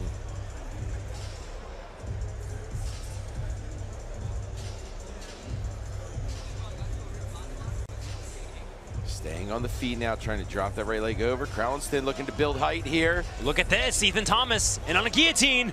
See Krelliston trying to clear here. Well, it looks like it could be problematic. Yeah, shakes his hips a bit, able to get that head free, and now we are 20 seconds to points with Krellinston inside the close guard of Thomas.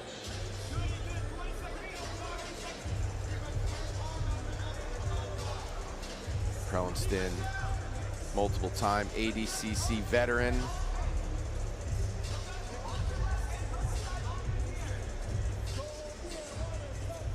Thomas looking to K off himself. Even though he's not scooped under the leg, he's kind of just hanging it over top. Krellinston sprawling that leg back, piercing that left knee through.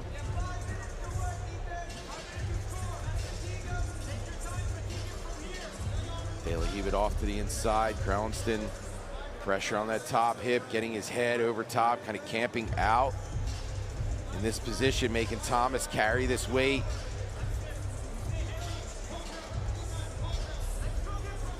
Thomas trying to get an elevation, scoop his hips underneath, but Krellinston using that left leg as sort of a brace to prevent scooping underneath and getting more leverage.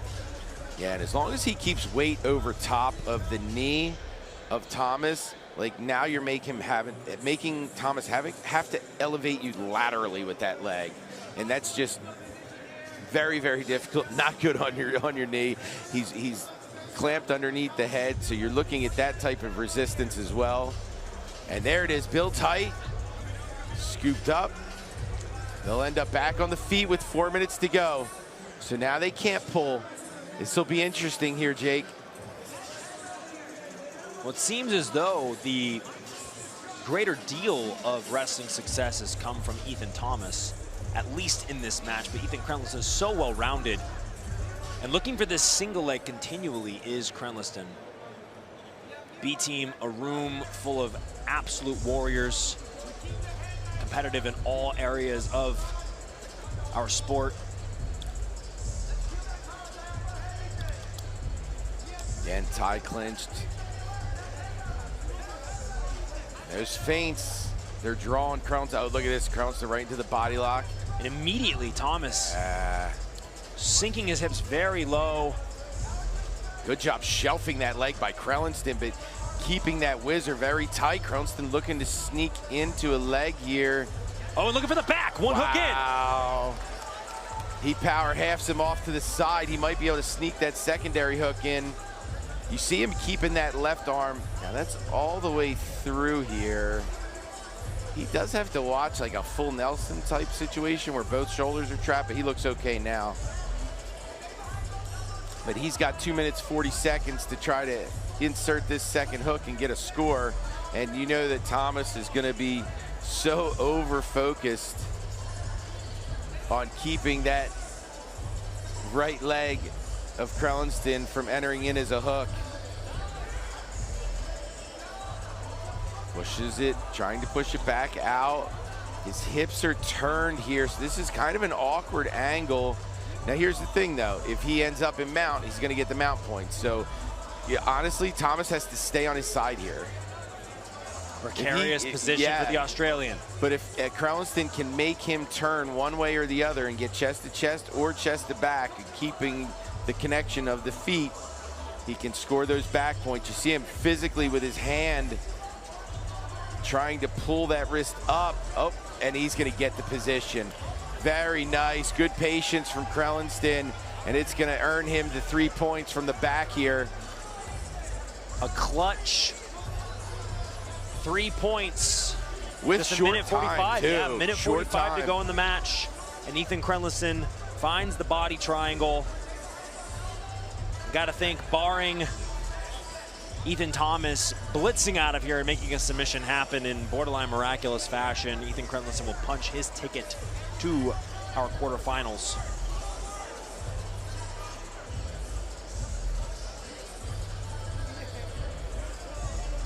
Yeah, and he's a minute to go here. Again, Thomas would have to get out of this position, then be able to make a score here from this position, which would be incredibly difficult, especially on somebody like Krellinston. And again, he's wrapped underneath with both arms.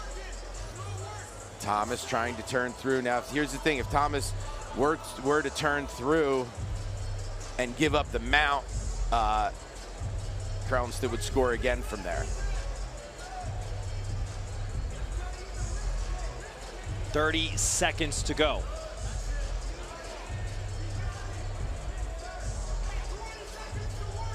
And you see how he's sitting on his side here, so it's kind of that in-between area where you're not mounted, you're not on the back.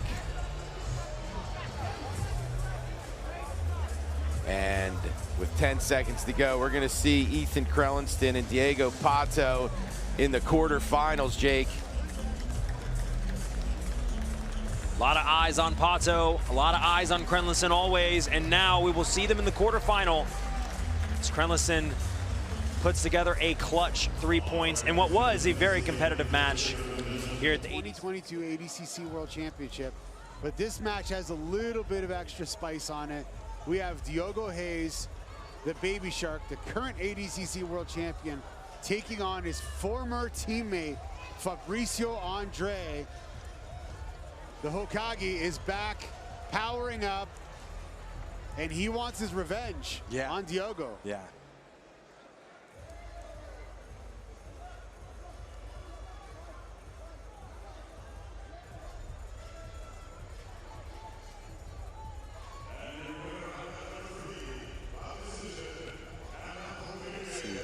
Collar tie, over tie for Fabricio.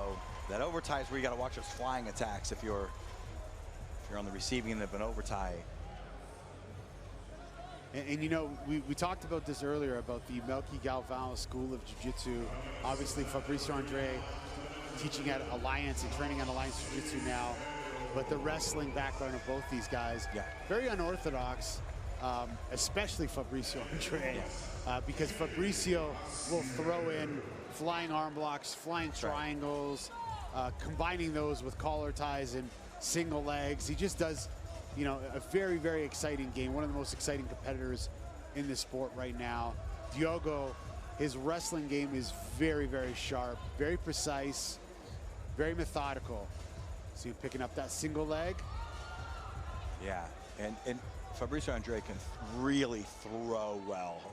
You know, Hirai Goshi Tsuchimadas can throw very, very well. Especially from a hip throw from a counter. Yep.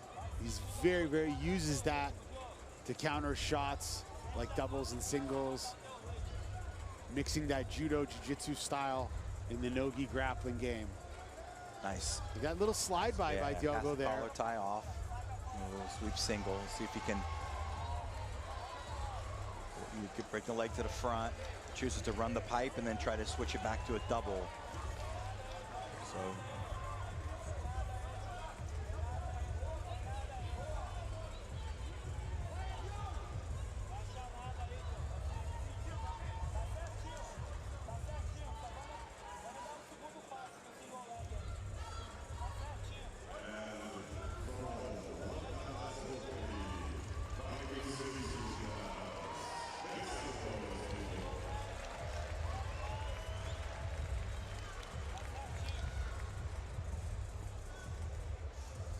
Diogo Hayes, black shorts, black and white rash guard. Fabricio Andre representing Brazil with the blue, yellow, green, white rash guard. Both of these guys from Manaus, Brazil. Both actually relocated to Sao Paulo. Nice. Nice trip there by Fabricio Andre. Beautiful Kuchigari.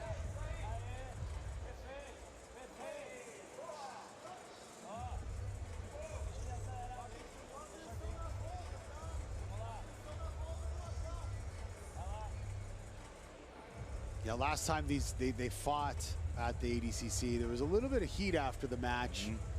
Rumor in the back was things got a little heated during the match and after, so no longer training together. Be interesting to see how this one plays out.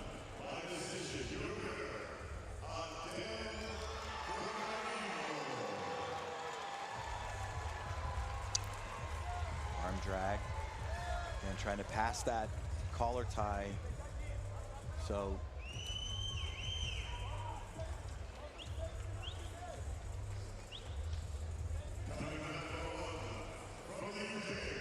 two slightly different approaches right now. As Diogo with the collar ties. See if he can use this. Yeah, he uses a nice front head arm to upend.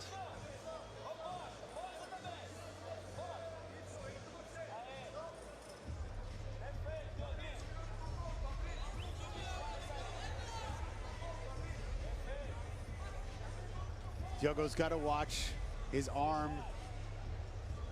The closer he gets to Fabricio, Fabricio's known for just jumping on that overhook or underhook sometimes. Yeah. Oh, this is a nice. That was a nice try by Fabricio's trying to step over this outside 2-on-1 and drag Diogo to the ground. He got tripped in the process. I don't think he had enough weight down, but it's an interesting technique. Of a friend of mine named Zach Esposito was out lately, and he showed me this thing they're doing in the international scene. I was like, holy cow, that's odd. And Fabricio just tried it. It looked like he just tried it.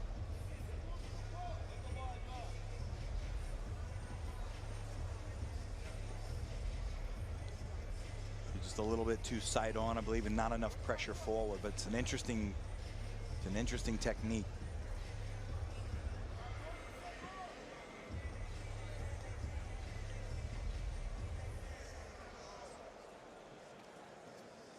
See Diogo, he might be trying to duck this right side. It's what it looked like to me. Looked like he was trying to test Fabricio's elbow positioning.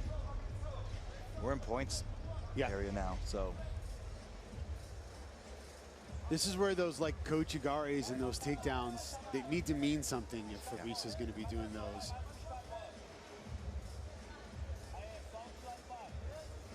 Like if he's going to be tripping, he needs to stabilize up on top. This is a nice reshot. See if he can bring the leg up a little bit. So Fabricio could turn and run away, essentially, turn and roll away, or try to pick the ankle, but or jump up and get his foot back to the middle. But it's right now, and he's got good dexterity. That was a nice little try on the Hiraigoshi off this pick. Now Fabricio's getting in better position. See if Diego can move him. There's the Uchimata that we talked about. He's got to lift up that elbow a little bit more. Now here's where you got to watch how Diogo's got to watch how much forward drive he puts into this.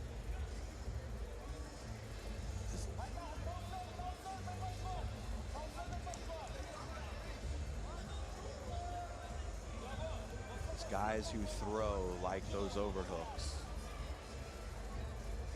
Be a little cautious how you walk into that when you have your underhooks. Step behind, step in front and step behind right away.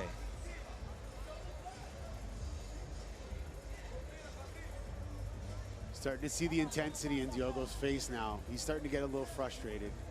And you know, again, this has a lot of meaning because these guys train together day in and day out, live together at some point. They know each other's games.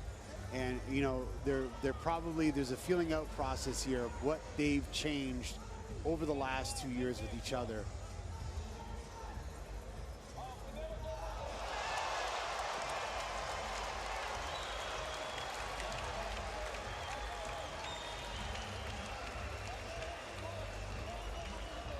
Yeah, they've both obviously changed since the last time they've trained. So, another tie for Diogo.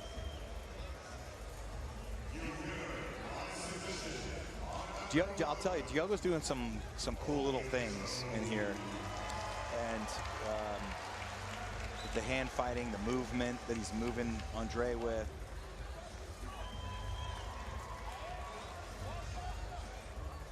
Now Diogo's got to stay heavy on the back hip. There, he did it. He did it. You see how he walked around that back hip? That was perfect. He needs to stay heavy on that back hip. Is that to nullify the counters? That's correct. Look at that lift there that's correct. by Diogo Hayes. Sorry, to nullify the throw attempts by Fabricio. Gotta keep around that far hip. Now see if you can move him forward a little, using knee block to set up all the movements backwards. So not just returning him to the mat. There you go. Gotta disrupt the feet, and then you can start bringing the person backwards. Now he's started to nullify that body lock. So it'll be interesting to see if he switches down onto the leg and tries to run around the opposite direction. Now the body lock's good. He's got to step in the front. Step in the front. great stuff there by these two. But again, Diogo, I think, led that dance for quite a while.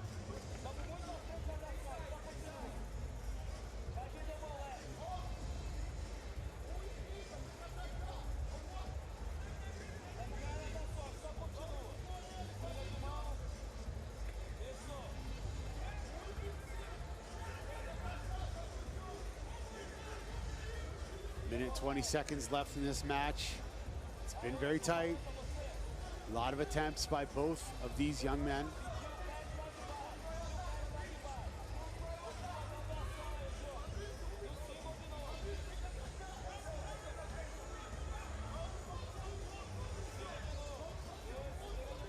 See Diogo separating the hands. Looks like nothing, but it's so important. That 2-on-1, see how he's peeling off that cross, there it is, peeling off that crossed hand, and then he can use that hand to punch out on the other wrist and get rid of those 2-on-1 wrist ties. Really important.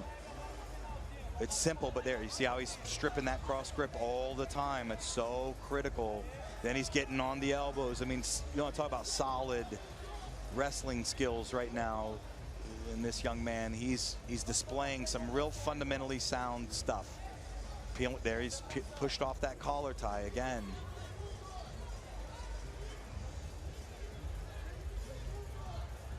There it is, separating that 2-on-1 again. Now he's got an underhook of the collar tie. Let's see if he goes for it. He's going for his stars. This is where the maturity, this is where the mat IQ comes into play with Diogo Hayes. Baiting Fabricio and capitalizing on any of his weak shots. But time has expired. We're going to go to overtime here, Sean. How do you think things are going to play out differently in this next 5 minutes? I mean, this is tough. They're both good here on the feet. I mean, I think right now Diogo is winning these exchanges ever so slightly. His hand fighting is better, but Fabricio is so explosive. Could change this in a second. I mean, he could put him down. Got to hold him down, but certainly could make an impact in the eyes of the ref. But Diogo really just picking apart all of the initial hand fighting that's going on. Might see a flying attack if Fabricio Andre feels like maybe nothing's happening. Try to slide by, but look at that. See, right into a single. Yeah, he's got to move him. Fabricio tries that far ankle pick, which was really nice. If the judges go to a decision, I feel like Diogo definitely has been more proactive. Oh, there it is. That was the big Uchimata. He got that body lock, but he wasn't able to get around that leg. So now it's Kimura grip, but whew. And Diogo with the counter to the back. Yep, counter the Kimura, and now on the back of Turtle. So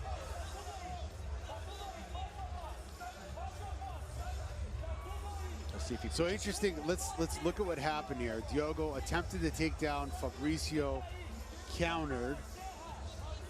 Diogo went for a submission. Yep, wrestled right up, and then Diogo escaped and now went to the back. Correct. 4 movements, progressive chain. No points scored, but Diogo kind of came out of the end of that whole sequence in dominant position.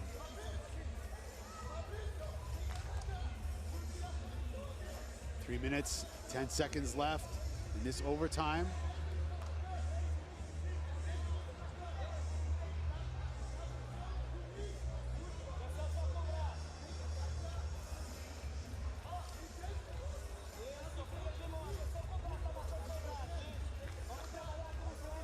And the guard game of Diogo Hayes, not as flashy maybe as Mika Galvão, but what he does is he's very, very smart.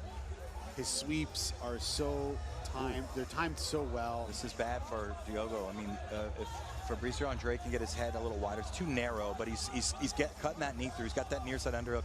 His head was just too close. Yeah. If his head would have been a lot wider, that could have been problems. I mean, he was in there pretty deep.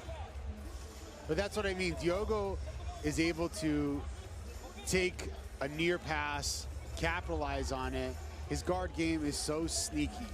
It's not a very submission hunter oriented game, but he's able to frustrate and sweep his opponents at the last second when he really needs to. Yeah. And you know, I don't think he liked that feel. So I think that's why he came back up to the feet. I think that was a situation where I don't think he really liked that the feel of that pass right there. Maybe Fabrizio showing him a new trick that Diogo just didn't like. Yeah, I mean, I don't remember seeing him do the near side underhook like that before. So.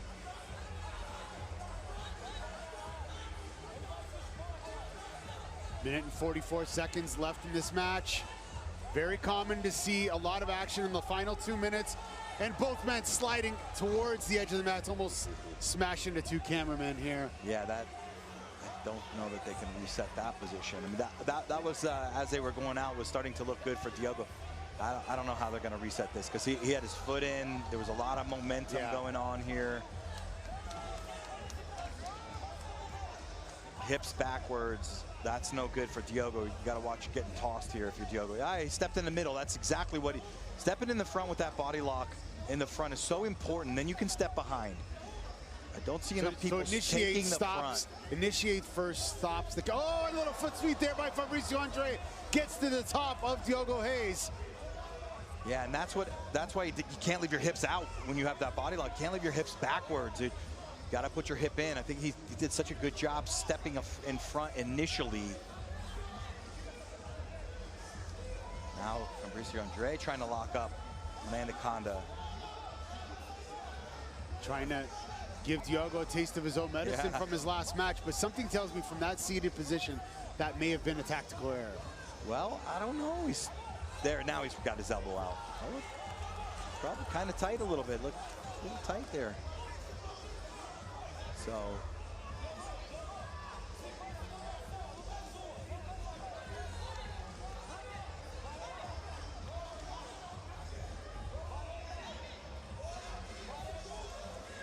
Less than a half a minute to go here on mat number 2. Diogo Hayes, Fabrizio Andre, takedown attempt after takedown attempt. Just as close as their first match. Fabrizio with the last 10-second shot. Diogo with the counter. Yeah, and this again is that situation. If he's going to step in front, he's got to turn his hip hard when he steps in front. There's Diogo, but he elected not to try. That is it. Oh, that's a tough one, isn't it? Yeah, this is a tough match. I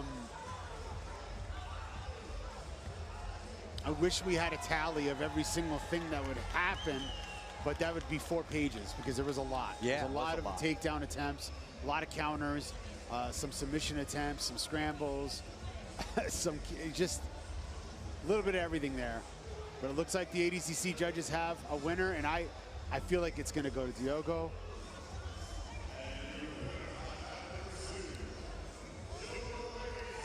There it is. Baby Shark advances to the semifinals and will take on the... This is going to be an incredible match against Kennedy Maciel. Maciel, of course, 2019 world silver medalist. Been here before. He knows what it takes to be successful. Josh Cisneros, 4th place in 2022. 2 very talented kids. These kids are like, they have technique in like, it overwhelms everyone. Both kids are very good at standing. Kennedy has a good edge on his guard game, but Cisneros is so dangerous on his feet. Cisneros with the red anklet on, both representing the United States. Cisneros in the white, Kennedy Maciel in the black and white.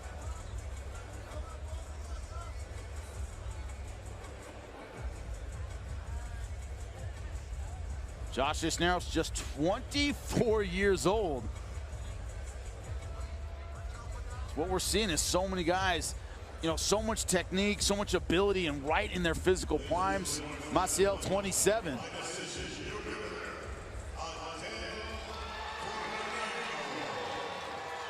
$66 kilograms.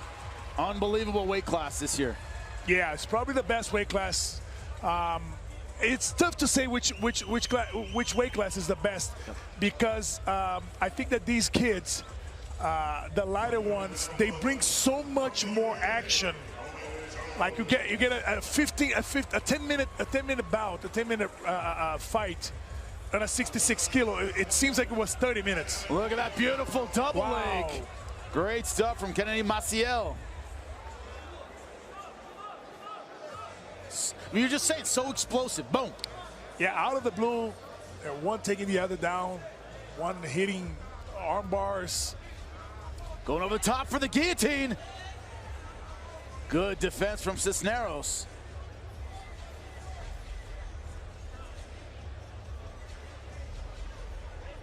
Got an invite here based on his 4th place finish in 2022.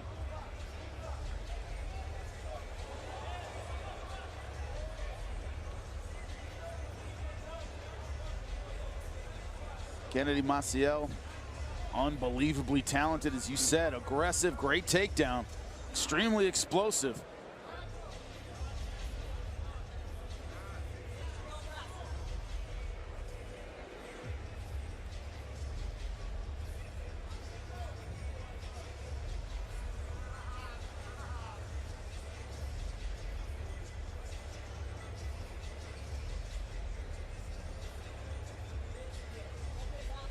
Another thing, the 66-pounders, man, small, 66 kilos, so strong. Man, these kids are just all muscle, so incredibly powerful.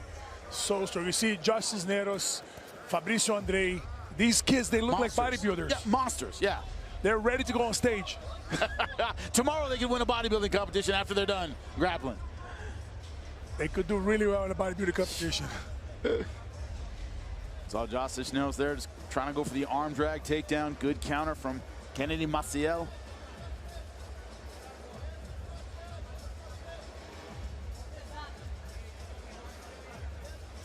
Good single leg.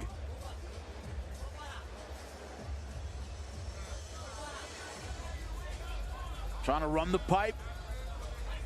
Get Josh Cisneros off balance. Look at the balance of Cisneros.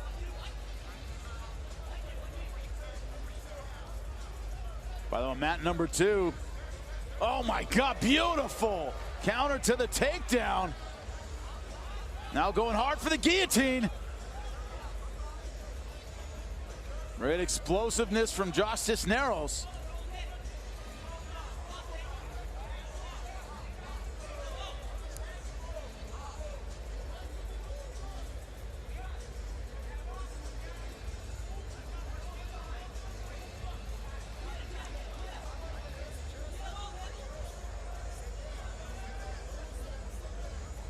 Baby Shark versus Andre taking place on mat number 2. This is mat number 3. Kennedy Maciel, Josh Cisneros, all of it at 66 kilograms. What an incredible quarterfinal.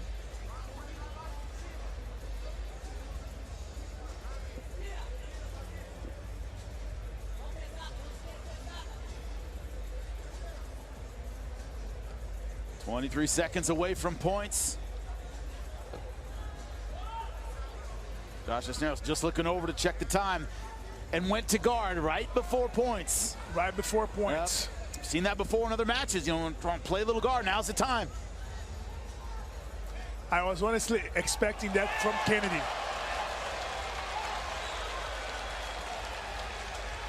This Cisneros trying to play guard, maybe trying to take the game away from Maciel. We are now in points. Less than 5 minutes left to go in regulation.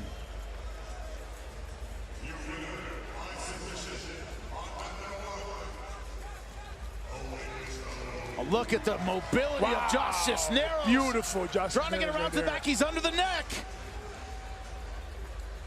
Yeah, nice escape by Kennedy. His arm is still there, though. Looking for attack on the way out is Josh Cisneros. Kimura grip right there, strong. Yeah, Kennedy was able to get out. Beautiful aggression, though, from Cisneros.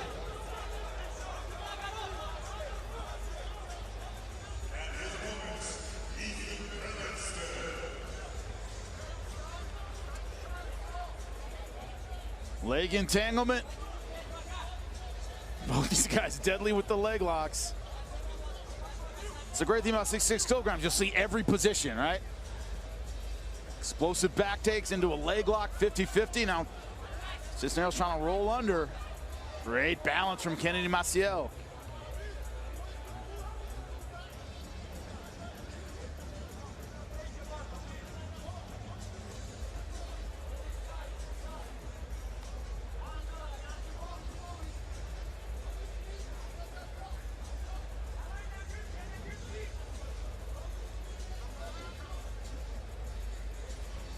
Maciel trying to drive that knee through. Wow. Got that honey hole locked in. Yeah, Kennedy just did the basics and got out of there. The knee line is too compromised. Cisneros still very aggressive on that right leg.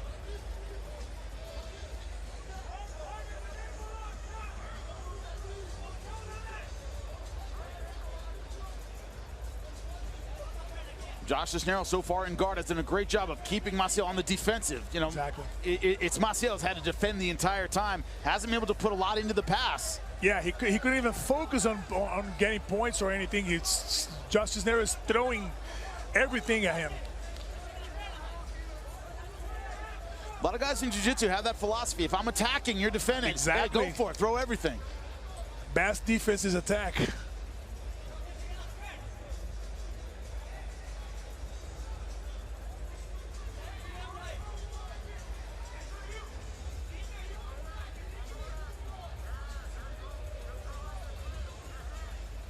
Look of calm on the face of Cisneros.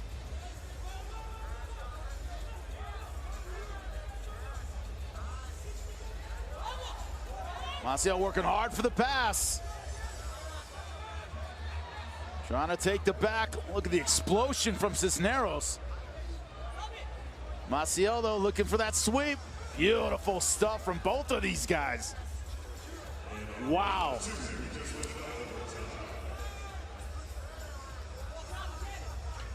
Both trying to figure out what the other guy's gonna do it to me now. Yeah. What is he gonna try? And their pace is still going. They don't get tired. Minute They're 15 left down. in regulation, right? But it's that chess game. They're all thinking about the next move.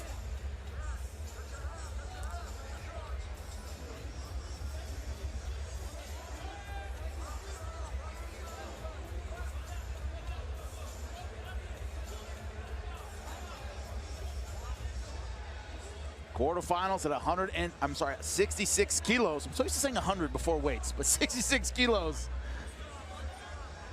Kennedy Maciel, Josh Cisneros. Cisneros in the white, Kennedy Maciel in the black and white. Looking to punch their ticket to the quarterfinals, to the semifinals of what has been an amazing bracket. 30 seconds left in regulation. Cisneros in front choke position.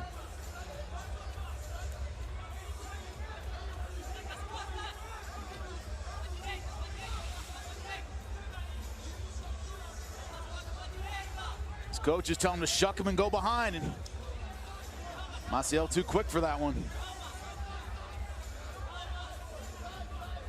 And we are headed to overtime.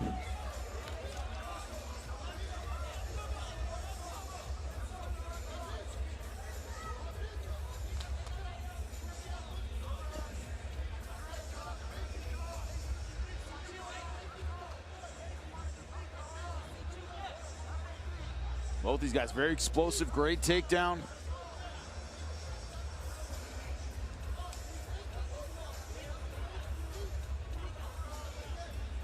Kennedy Maciel, of course, son of Cobrinho.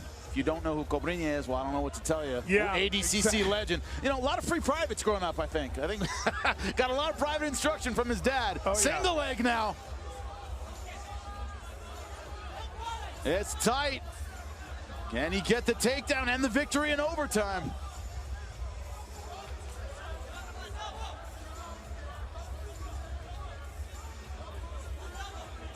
Wow. Beautiful counter from Cisneros. But it was like Kennedy was expecting that, right? That's Sumigaeshi. Yeah, went right through it.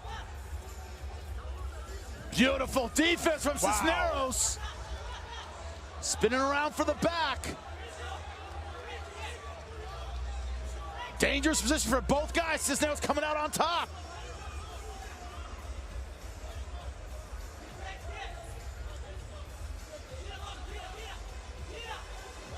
Got both the arm and the leg trapped. Got them both in what we call. You can't work with the work to the back.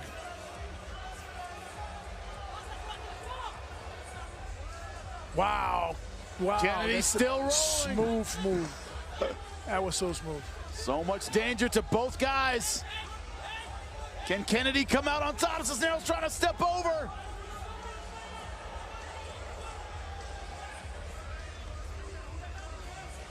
Trying to duck underneath the legs, and Cisneros, great job staying on the back.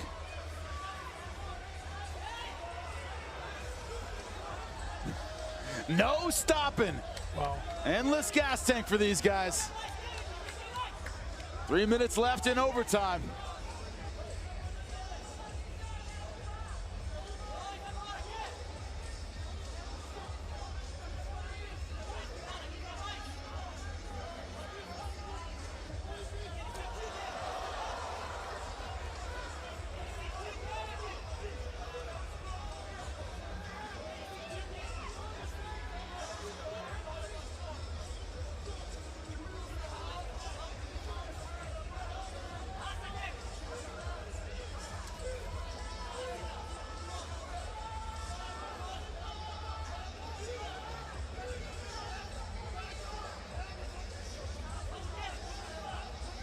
Who has that energy for one more explosion? That's the question.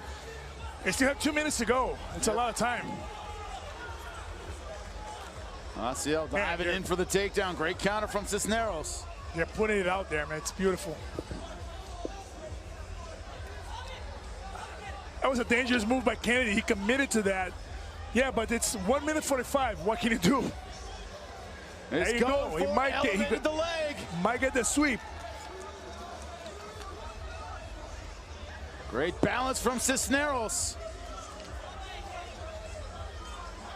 Minute 30 left. As you said, plenty of time.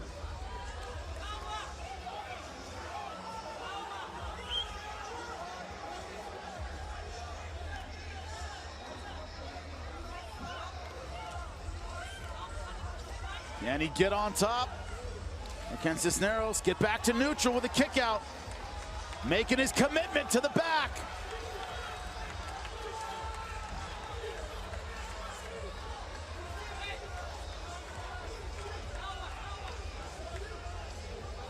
And it is Maciel on top. Wow. Man. Beautiful job. That was amazing. Maciel, look at the scorecard though, has a negative. Must have been a guard pull in there. Did they consider that a guard pull?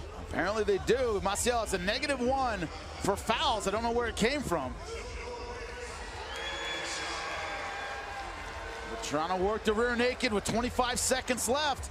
These points don't change. He's the one that loses in overtime. Now, I didn't notice when the point was taken. I did not notice when that see it. happened, yeah.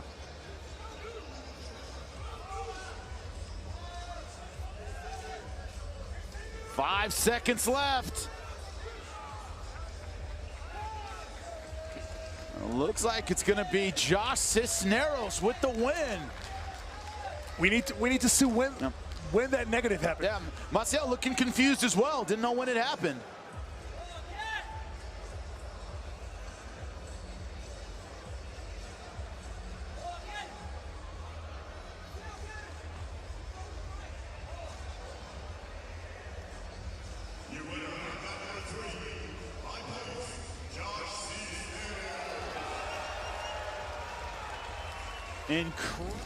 Under 66 kilogram division, first European trial winner, Owen Jones, out of Apex Jiu-Jitsu in the United Kingdom.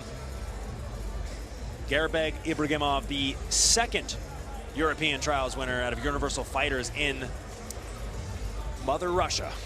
Yo, and both of these guys had very difficult divisions in those trials that they had to go through.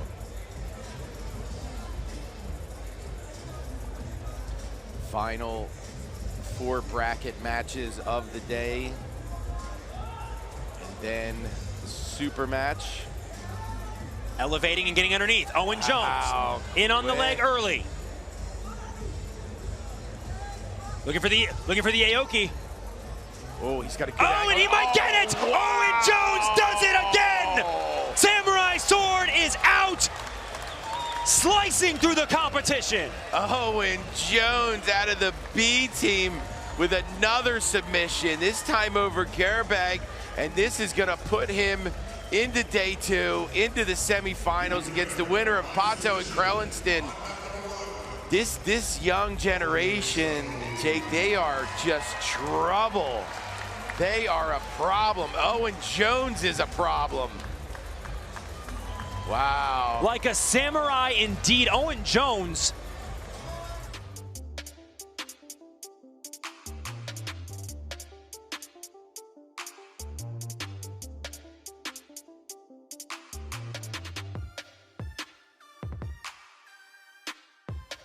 All right, we are back. Brazil versus Canada. Diego Pato in the Oakley gear versus Ethan Krellinston in the blue. Immediate sit for Pato to be expected. Yeah, winner gonna take on Owen Jones. This is a really interesting matchup here. Pato has been on an absolute tear. And Ethan Krellinston has looked as good as he's ever looked in his last few matches.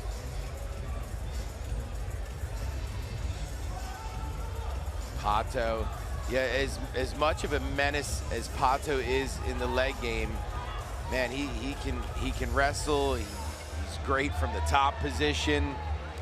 He just really knows how to wreck legs. But Krellinston, very well versed in top game, bottom game. We've seen different competitors as well. Just one more point on Pato. We've seen different competitors as time has gone on choose either the gi or the no gi camp when it comes to competition in Brazilian Jiu-Jitsu. So the hybrid athlete, some would say, is a bit of a dying breed. Not Pato. Victorious and successful across gi and no gi. And Ethan Krellinston, as we mentioned in his last match, is a household name in the world of ADCC, especially in this division. Has time and again proved that he is a formidable force. Very well-rounded. Finds himself fending off a possible attack from Pato, though. Pato trying to turn that leg in, keeping Ashid up to the outside. Krellinston trying to keep all the weight forward on that foot. Now you see him trying to sneak it back. Pato able to get the heel off the mat. Sneaks his left arm inside to help defend here. Pato, sorry, keep going. No, go. Pato's the who's #1 featherweight and lightweight champion is what I was going to say. Has submitted Diogo Hayes and Dante Leon for those respective straps. Yeah, he's just a gangster. He's constantly chasing the submissions here. Canadian B team, black belt Ethan Krellinston. 50-50'd off here. Really focusing on the defense at this point. Hasn't even reached back to try anything offensively. Really focusing on making sure his foot stays safe. See him walking it away, trying to get that knee to the ground. Pato just sucks it back in, sits him back down. Trying to bring this foot across. Oh, look at him just extending it out and trying to like physically turn the foot into position. Sort of when I say he's a menace, this is what I mean. He just does things that you're not expecting. All right, Krellinston able to get that knee to the floor. Trying to get that knee line free. But Pato does such a good job of keeping the lock tight around the hip.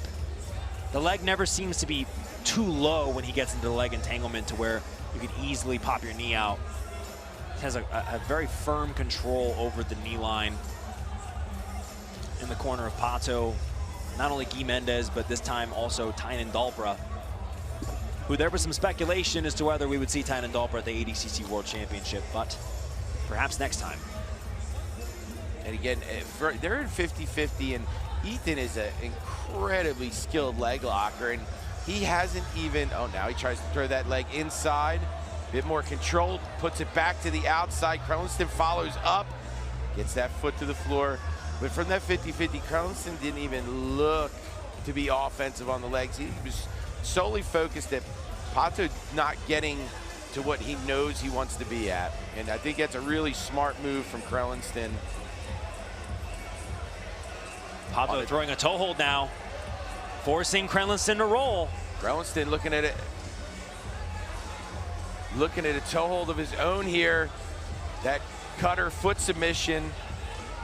Trying to extract his knees in the process. Almost gets it free. Pato able to butterfly back off. Butterfly back off, and he'll get himself back to 50-50 here. Krellinston adjusts knee brace with the leg over the shoulder of Pato.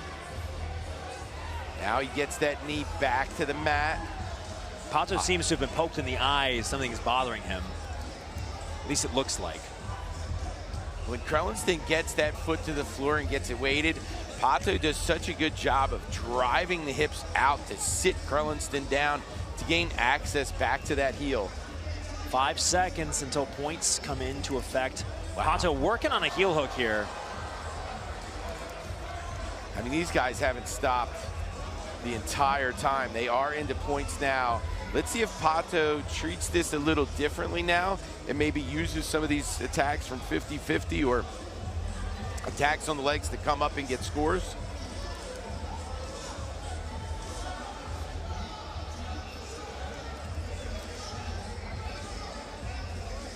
One thing I've noticed about this match too, Jay, is Ethan Krellinston, when he's in these leg situations, very comfortable. Oh, so calm, so calm. That's what I said. I'm glad he didn't just go reckless and try to match back on his own submission, and that he really focused. Like, Pato is incredibly dangerous from there. So the fact that he, made sure that he kept himself safe is, important in focusing on, winning is the biggest objective here. Important to mention as well is the physical strength of Ethan Krellinston and the dedication he puts into his physical preparedness for these different matchups.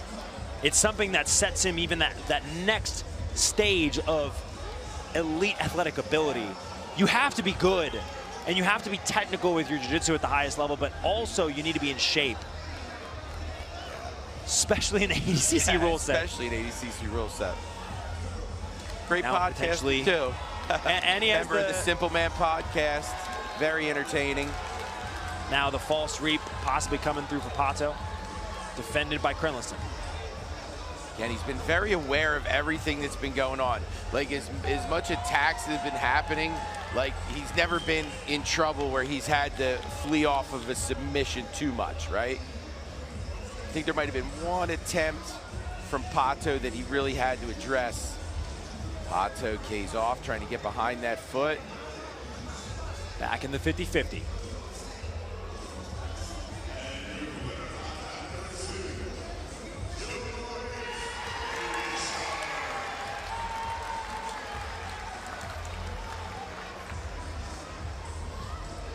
Again, Krellinston focusing on keeping that knee to the mat, trying to get his weight in a position to where there you go, get him to unlock that figure four so this is a little easier to open. 2.5 minutes to go. The Canadian Ethan Krellinston representing B team and AOJ's Diogo Pato. Pato looked like he had a brief look at the inside heel hook. Really fighting for it as we have just over 2 minutes left.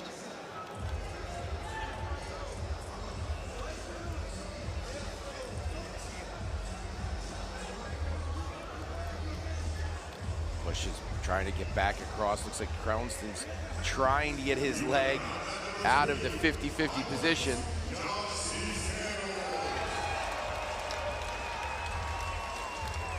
Now spinning, orienting his hips in a different way, deep on the leg now. Oh, wow. Oh, but look at the defense of Ethan.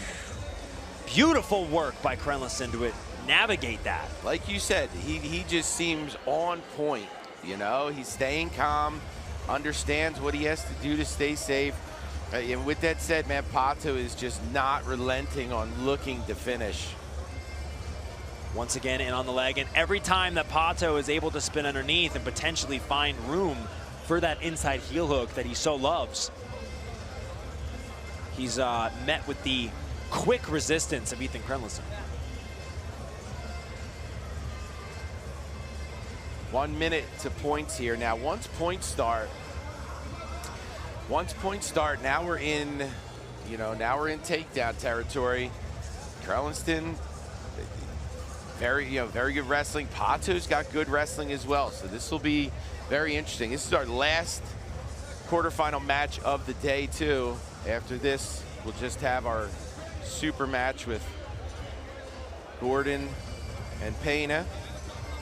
And Diego Pato has gone on record. Oh, here we go. We might not even need to see if Diego Pato. Oh, wow. What timing on this sweep here. Oh, and it turns into a knee bar. Oh, look at that. Wow. From a takedown attempt, sitting back to the ground and knee barring. That tripped us up, Jay. You know what? We were so, and I'm sure Ethan was the same way, he was so focused on not getting scored on for the points that leg went straight when him trying to extract right to the knee bar. AOJ's Pato, absolute menace and into the semifinals. Representing the old school, moves on to the finals. Unbelievable. What an example, what an inspiration. Incredible. 42 years young, he is moving on. Mika Galvão versus Wagner Rocher. Wow. It's gonna be a great final. Elijah Dorsey, I gotta say, has a bright future in this sport, only 22 years old. Disappointed falling in overtime by decision. Giving respect to Lloyd Irvin, Elijah Dorsey's coach. Let's have a look on the replay here. Look at that. That was very before good. Points. Great stuff. But I think that counted, for out of the things that happened. Look at us again. He always getting the initiative. Very good wrestling. Elijah wasn't able to do anything really.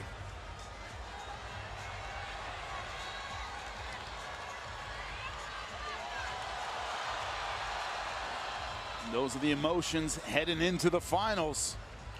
Man, close matches every single time. Here at Mat 3 ADCC.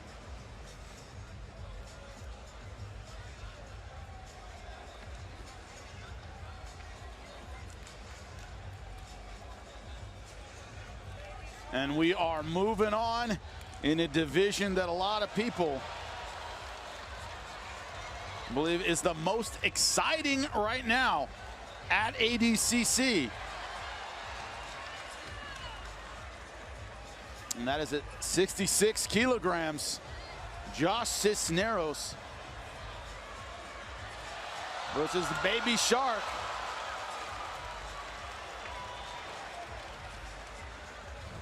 Can't wait for this one.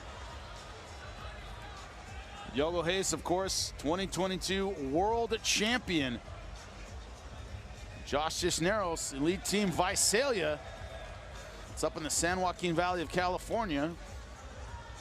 Happen to know because I spent my first 9 years there. But we've got a big test in front of him, Diogo Reis. And we are underway. This 66 kilograms, every time it's been in our match, champ, it has been action, action, action. Incredible stuff.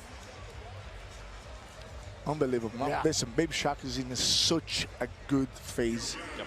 He beat his former teammate, Fabricio Andre, on the quarterfinals in a very tough match, but showing a lot of maturity. And it's funny because he looks like he's only 13 years old, right? No, he looks 12, and he's unbelievable. But he fights like a proper big boy. Now, 22 years old, so a kid to us, but very, very young, very, very strong. Josh Cisneros over Maciel in the quarterfinals. That was another all-action matchup.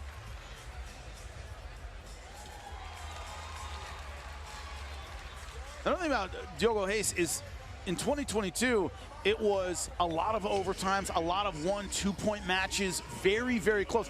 He's used to these very tough fights. That's what got him here in 2022. That's what he's used to now. And once again, showing the favoritism.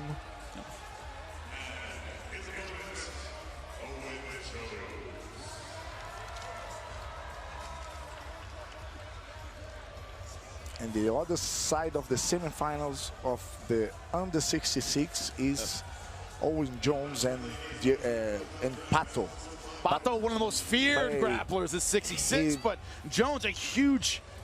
He was submitted all of his match. Jones, a ton of fantastic performances to get here. Big upset over Souza in the opening round, defeating Ibrahimov by submission. He has been on fire. That's going to be a great semifinal. Yeah, can't wait to see both of them. He's already there. They both already ready to get into the match number 1, guys, if you want to watch. But here we have Josh Cisneros and Diogo Reis, Baby Shark.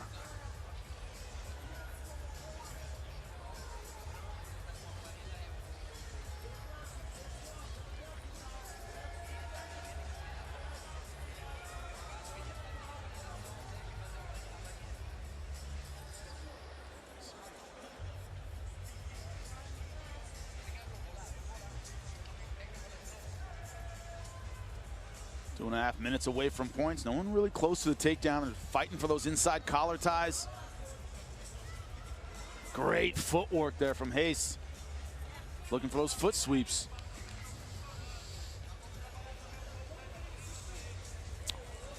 I'm direct try here. These guys just so quick. They're so fast, so fast. It's like they have an extra speed that he just put it on and go. Whoop. You know, one guy I got really impressed by watching training. Oh, here we go. A beautiful throw. Nice sweep, not sweep, but a Shiba Rai with the underhook by Baby Shark before the points. So no scores for anyone. Yeah, but this is definitely where he wants to be. On top, about a minute and a half away from points, he can work the pass. So I was talking about, I was watching Bruno Mafassini training. Oh my God, the guy is, his speed is very unique. I've never seen, it's like the atomic ant, like, like so fast forward, like he has an extra speed that nobody can follow. It's crazy. Yeah, multiple-time world champion, legend in jiu-jitsu. 10 times world champion. Unbelievable.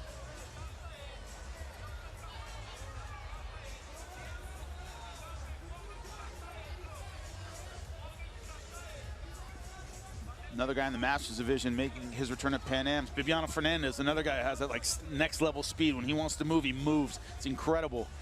And then we're seeing that right now on the mat in every single match at 66. They all have that next level speed.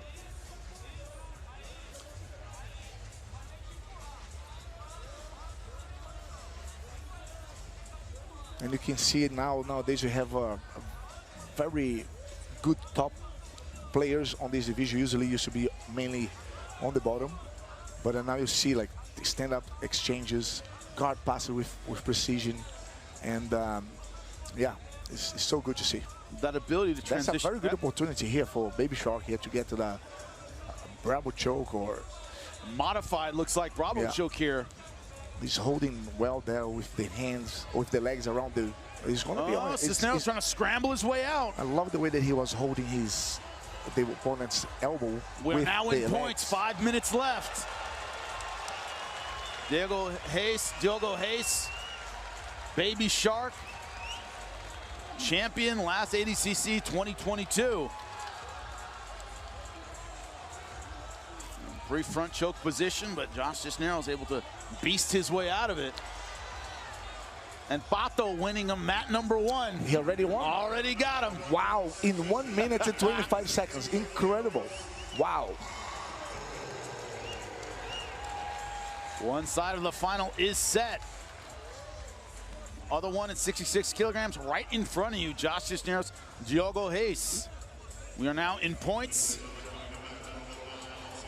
Guard pass by Cisneros would be absolutely huge, but Diogo Reis, very active guard. Cisneros putting the pressure on. Look at that movement from Hayes. Wow. He's so precise. He knows so well how to move his body. He's very unique and incredible, to be honest. Because Josh Cisneros is a tough guy, man. Got the points for the sweep. Yep, that's right, 2 points. for the sweep for Diego Reis. Interesting seeing Baby Shark and also Mika Galvão. They were fighting with the belts on. Right? Yeah, that's what his team is doing now. I'd like to ask, I didn't have the opportunity. I'm going to ask them what's the story behind. Well, another thing we were wondering is, can the other guy use it for sweeps or anything like that if you're wearing a belt?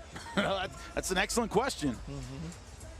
Diogo Reis now up 2-0 over Josh Cisneros based on that sweep. 3 minutes left to go in regulation. Cisneros really has to push the pace now because Diogo Reis isn't going to give you anything. And that's one of the things, Champ, that all the competitors have talked to us when we get a chance to sit with them. They go, man, it's hard to come back. It's the level's so high that you end up 2-0, 3-0. Very, very difficult to get those points back. Very difficult. If you start behind, this is a nightmare. Especially you get more slippery, and then the opponent start to counter-attack every time. It's very difficult. And when we've seen that happen, when someone falls in a hole, they try to come back. They end up leaving something out there, and they get submitted. So dangerous.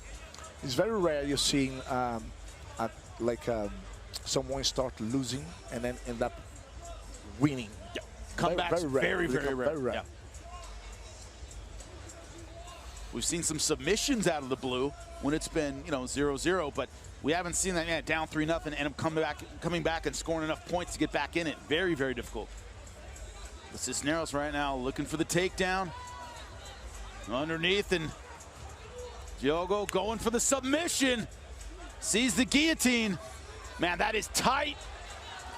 The guillotine is on. Look at the pressure on Cisneros. Can he come out? It's on,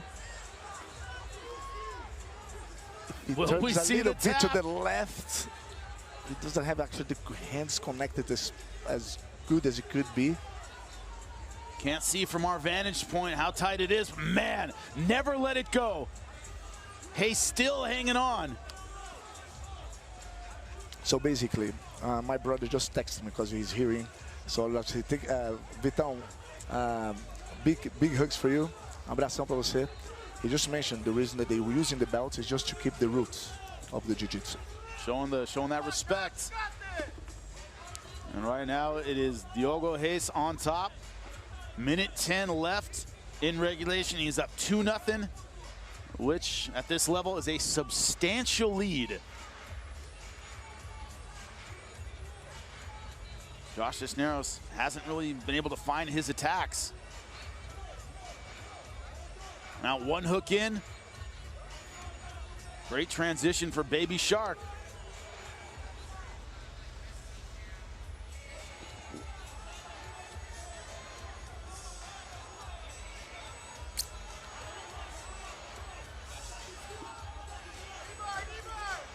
Look at the balance from Reis. Wow. Got the Gatame to half back take. Now thinking about, once again, the arm triangle.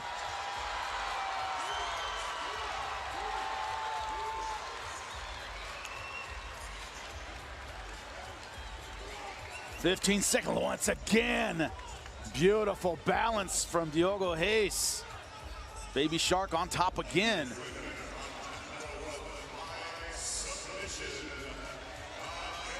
That will do it. And Diogo Reis to the final. Once again, an exciting match, a ton of action, but it is Baby Shark in the finals again. Versus Pato.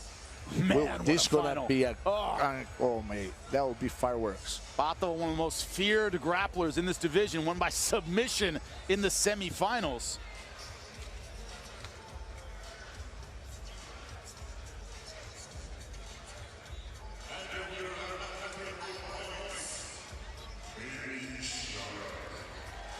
Baby.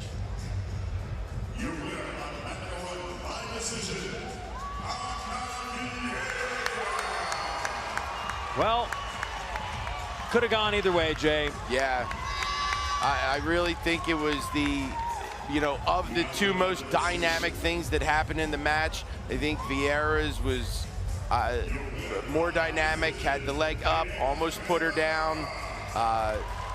Big win there. Ana Carolina Vieira gonna move on to the finals. Well, with that, ladies and gentlemen, we will be right back. English, Jay Regalbuto. We'll be right back.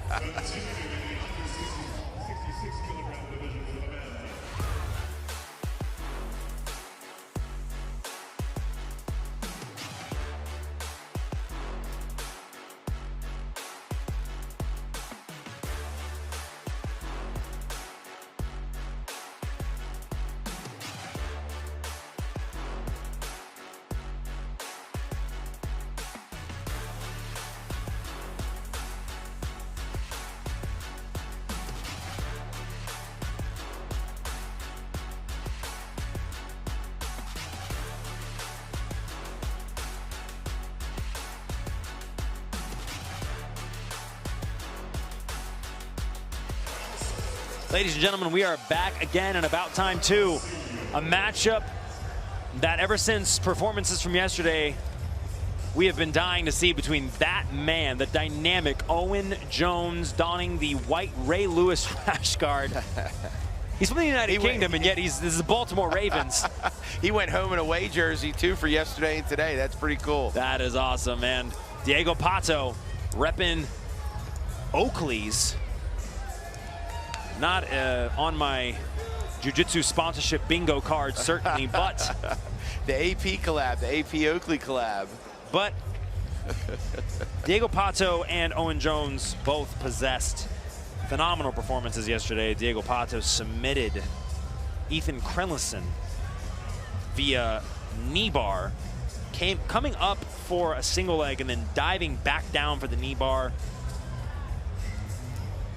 Was also victorious versus Ashley Williams in a score of 6-0. How about Owen Jones and Gerbeg? That was on our mat. That Aoki. Yeah, both of Owen Jones' matches were actually on our mat. He started out the day with a submission win over Gabriel Souza. Yeah. Big day for the Euro Trials champion, Owen Jones, representing B team. Trying to make his ADCC debut as memorable as possible. Let's see if he can make his way into the finals. Big task ahead of him in Art of Jiu-Jitsu's Diego Pato.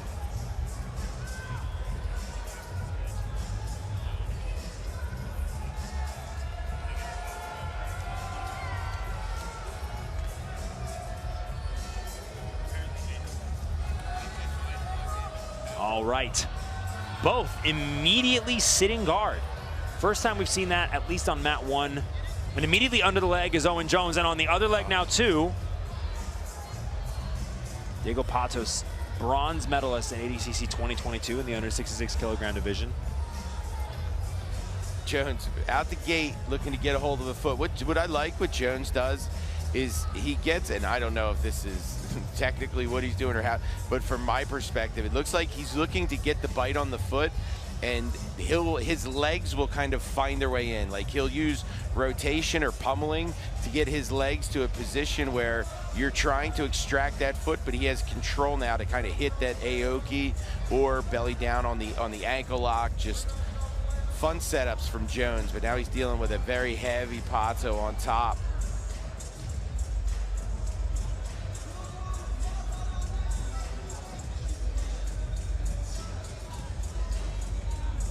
One thing that was signature of Owen Jones yesterday as well was his ability to meet the explosive movements of the competitors he fought against. And look at this, underneath once again. Oh, Pato got a good bite on this right leg, and he gets the tap. The end oh my goodness! Pato. That quickly!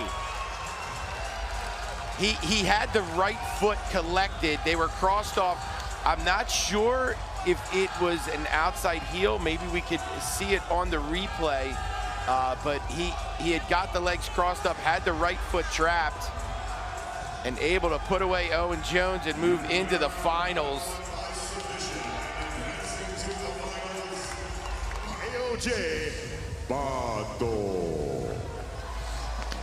Diego Pato Oliveira, representing the Art of Jiu-Jitsu, makes his way to the 2024 ADCC finals.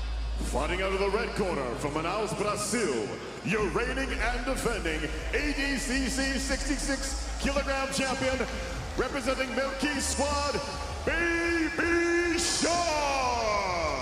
The Baby Shark, Diogo Reis, makes his return to defend his title here at the 2024 ADCC World Championship. Now, they recently competed at Who's Number One.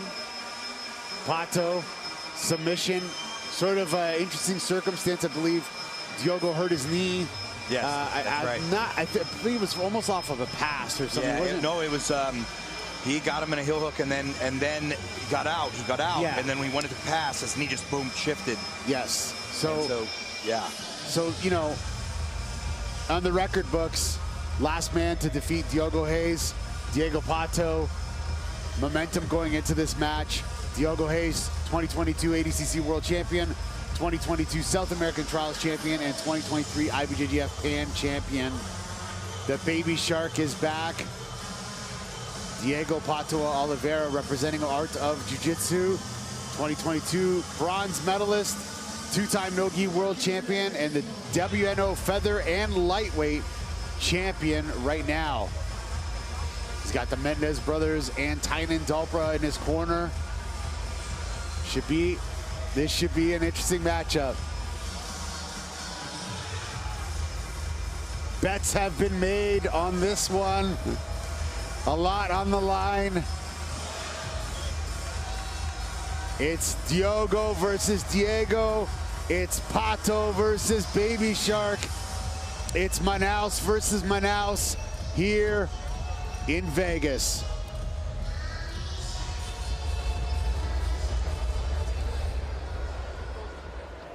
Here we go.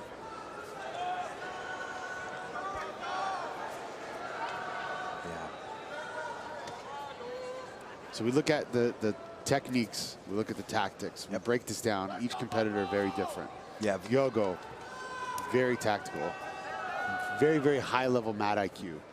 Damian Maia said, you know, one of the best in the world he's ever trained with. Obviously, really, really good fundamental wrestling, Diogo Reis. Guard passing, amazing. Sweeps, amazing. Pato, becoming this leg lock machine. You know, amazing guard, submissions out of nowhere. He did that 50-50 spin into a knee bar on Ethan Creliston yesterday, which was beautiful. And of course, has the submission win over Diogo at the Who's Number One Night of Champions. So there's, you know, very, very big contrast to styles here, but they have competed before. And Diogo used tactics, his wrestling tactics, his positional tactics to beat Diego Pato. Will this happen again here? We will find out.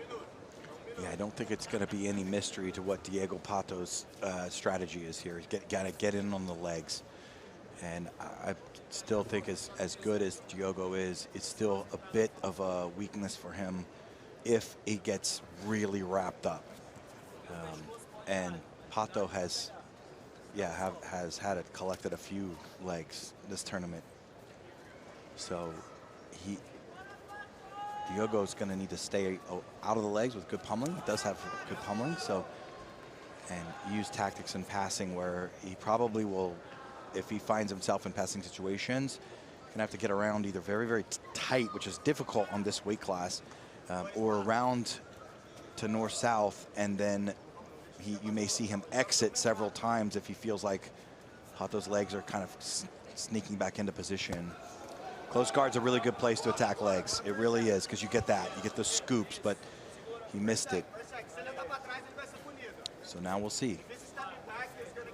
Diogo tries to slide around all the way to north-south positions and try to get tight in front of the legs, but then exit if he feels like things aren't going his way.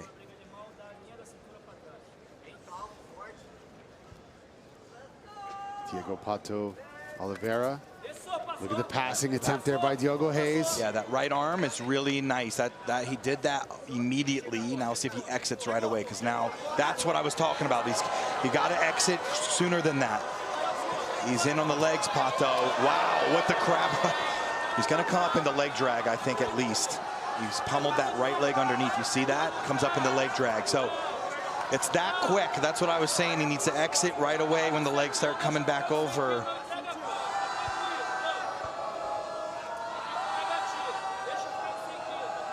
And the speed of what Pato just went from that calf slicer back into inverted into a sort of pseudo crab right into here. That was so impressive.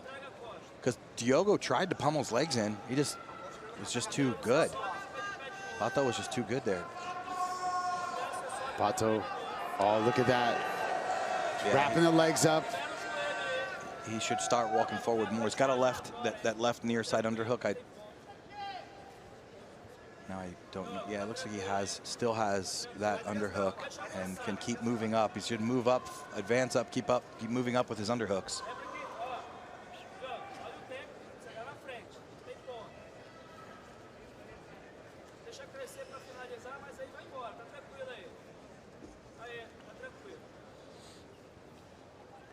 Yep, slowly moving up. Can't see the left side. That's a very important side over there. That far side we can't see on camera. That's a very important battle going on over there. I just can't see what's happening here. Let's take a look at the corner of Diego Pato. He's got some of the best in the world there. Rafael, Guilherme Mendes, Tainan Dalpra. Rafael Mendes, multiple-time ADCC champion. Guilherme Mendes, the mastermind of art of jiu-jitsu. He's going to pass. His grips are too good at this moment. He's got that crossface, but the left hand is in place. He's going to try to go back down to a near side underhook.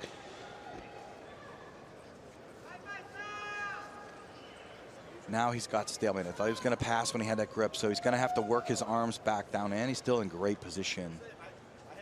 Now there's the near side underhook. Now if he drives his head up to this far side, goes on a body lock.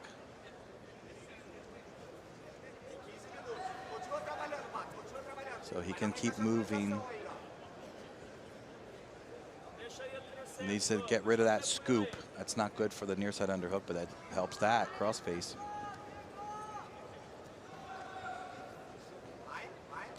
And if you're Pato, or sorry, if you're Diogo on the bottom, what should you be looking to do here? That stiff arm on the hip helps. The half butterfly guard is going to help if he puts the stiff arm on the hip and elevates him to full butterfly guard. All that stuff's going to help. But he's getting kind of far. So now the right hand may go all the way to the other side of the hip. Yeah, he got too far in. That stiff arm didn't do well. Too far past it. His knee went too far out of the half guard. See the corner of Diogo Reis, Melky Galvão, father of Mika Galvão, coaching his longtime student. Diogo and Mika actually grew up together, lived in the academy, and you know, Melky's essentially Diogo's adopted father, more or less. You know, on the mats and outside and in life, he's really taken, you know, helped him out with a lot of things in his life. But right now, he's going to need a lot of help to get out of underneath from Diego Pato. Yeah, Diego could start walking under the legs if he feels like that stiff arm is getting too bad. He steps over, almost mounted. Let's see if he can secure that mount. He's on the mount, but Diogo has good arm position. Now he's got rid of that left elbow. That elbow almost snuck around the back there, so he should get out. Yeah. Good arm position for Diogo. In that mount situation, he had a good frame across the waist and then went to two hands on the hips. And once you start that kipping movement, usually that will get you out, especially if you're moving from side to side.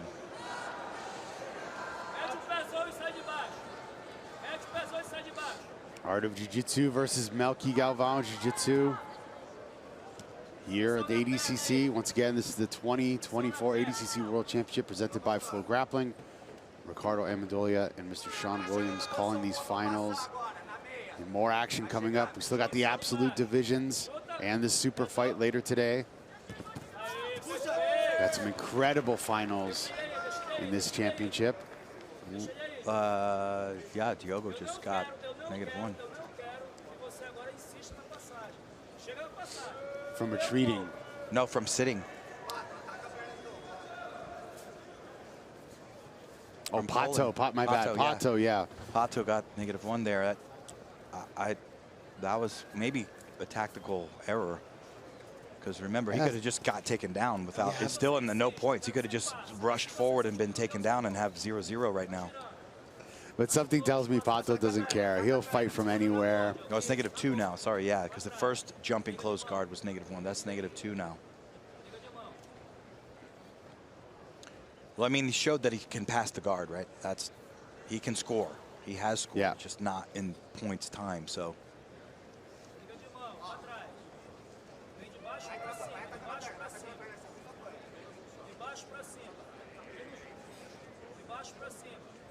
Pato's got to pay attention.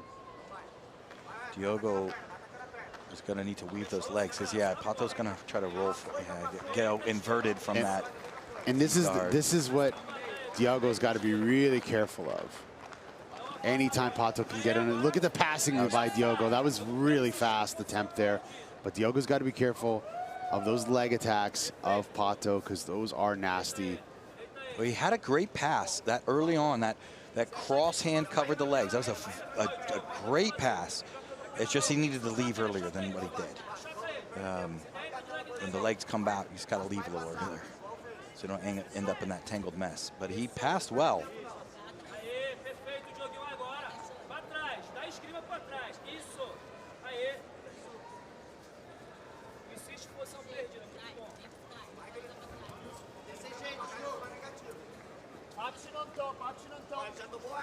Oh, scissor sweep. Down he goes. Missed that. And he's on his foot again. So you can, there, use that to enter. So when Diogo moves the. And he doesn't really have it under the Achilles. He's got it off to the side, and that's the nasty part. Yeah, this is okay. He can create force on the shin bone itself.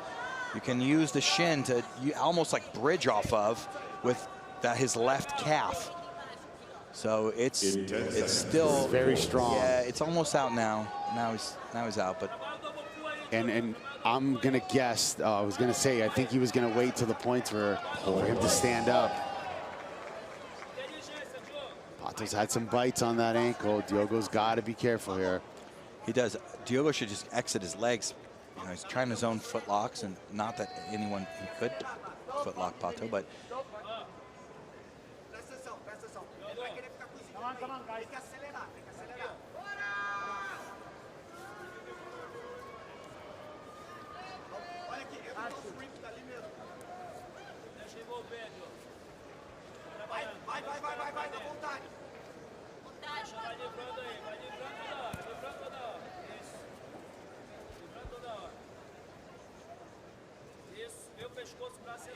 Nine minutes, 28 seconds left in this match. So it's an interesting circumstance, the way I see it. If Pato stands up, Diogo's got really good sit-up wrestling there, right? Diogo stands up, he's got to watch his legs. Yeah, it's true. So it's like a showdown at this point. A lot of leg pummeling. Yep. And they're kind of just trying to see who's gonna pull the trigger first. There it is, another ankle lock attempt there by Diego Pato. Tight now. Using that to get to the back is Pato. Diogo slips out one more time. Yeah, Diogo adjusted. He was able to get his back away, his back flat, and his hips out soon enough for Pato not to be able to flip his top leg under to come up in a leg drag situation. You see the look of concern on Melky Galvão there. Jack Tafa Mendez looking ready to step back on the ADCC mats at any moment, man. I don't think there's anybody in the world that wouldn't want to see that. Oh, man. He looks in shape. How crazy would that be? Yeah, I think he's still quite young. Yep. Baby Shark, I think he has his legs in a decent position. I cannot see, but he could go to a cross heel hook. And you can also use that as a way to pass the guard. So there is a method of once you're in this cross heel hook, because this is essentially like a leg leg, you can bring yourself around to reverse half guard. You're essentially in a reverse half guard, just the angle is different. And you can use that to pass the guard, or it's just a different approach. And again, look at how fast Diego Pato attacks those legs, and he's got the heel. We see the concern of Diogo Hayes, and Diogo slips out one more time. that's the thing, man. You just snooze for any split second, he's already wham above your knee.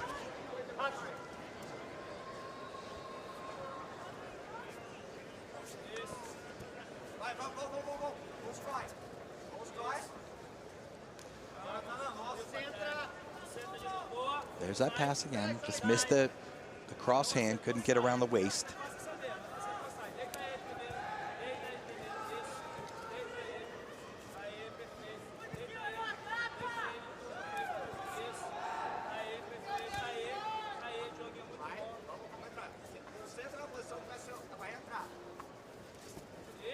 Nice, that's a good position for Diogo now. If he can stay tight enough and work around the leg. The shin pin pass, love that pass. It's a very nice pass.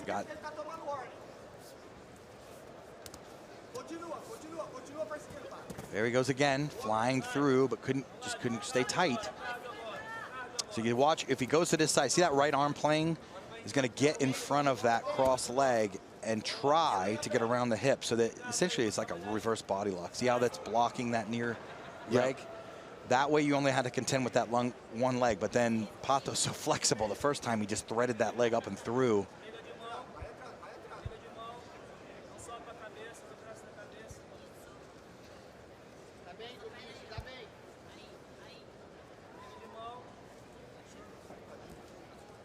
Again, Pato in on another leg attack. Let's see if he uses sort of starts to change tactics, or strategy rather, use the legs to come up instead as opposed to just attacking. Yep, to try to get a sweep and get some points on the board before the clock gets too much lower.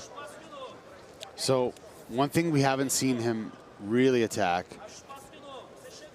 because I feel like the opportunity hasn't presented himself, and Diogo has been very careful to give him that, is that false reap that Diego Pato is so good at. I think that's why Diogo is being so fast and furious with these pass attempts. He's not stepping that leg forward. He's not giving him the bait. You know, he's being very, very careful. But Pato down by 2 penalties. He's really got to work to score here. Yeah, I think changing the strategy up a bit to then go, okay, instead of just attacking legs, he's getting above the knee, so he should be able to use that to get to the top.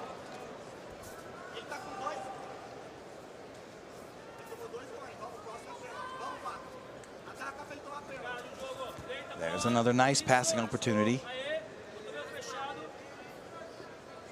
Yeah, and you're right. He's not stepping into the middle and giving Pato any chance to overwrap a leg really deep. And sorry to interrupt, but it's this type of tactics, it's this type of strategy that led to Diogo defeating Diego at the trials. He was able to frustrate him. He was able to take him into deep waters, and he was able to tactically score on him. And I know, with 5 minutes left, Pato knows he's down. He's down by 2 penalties here. And look at Diogo Hayes almost getting to the mount, getting to the pass now.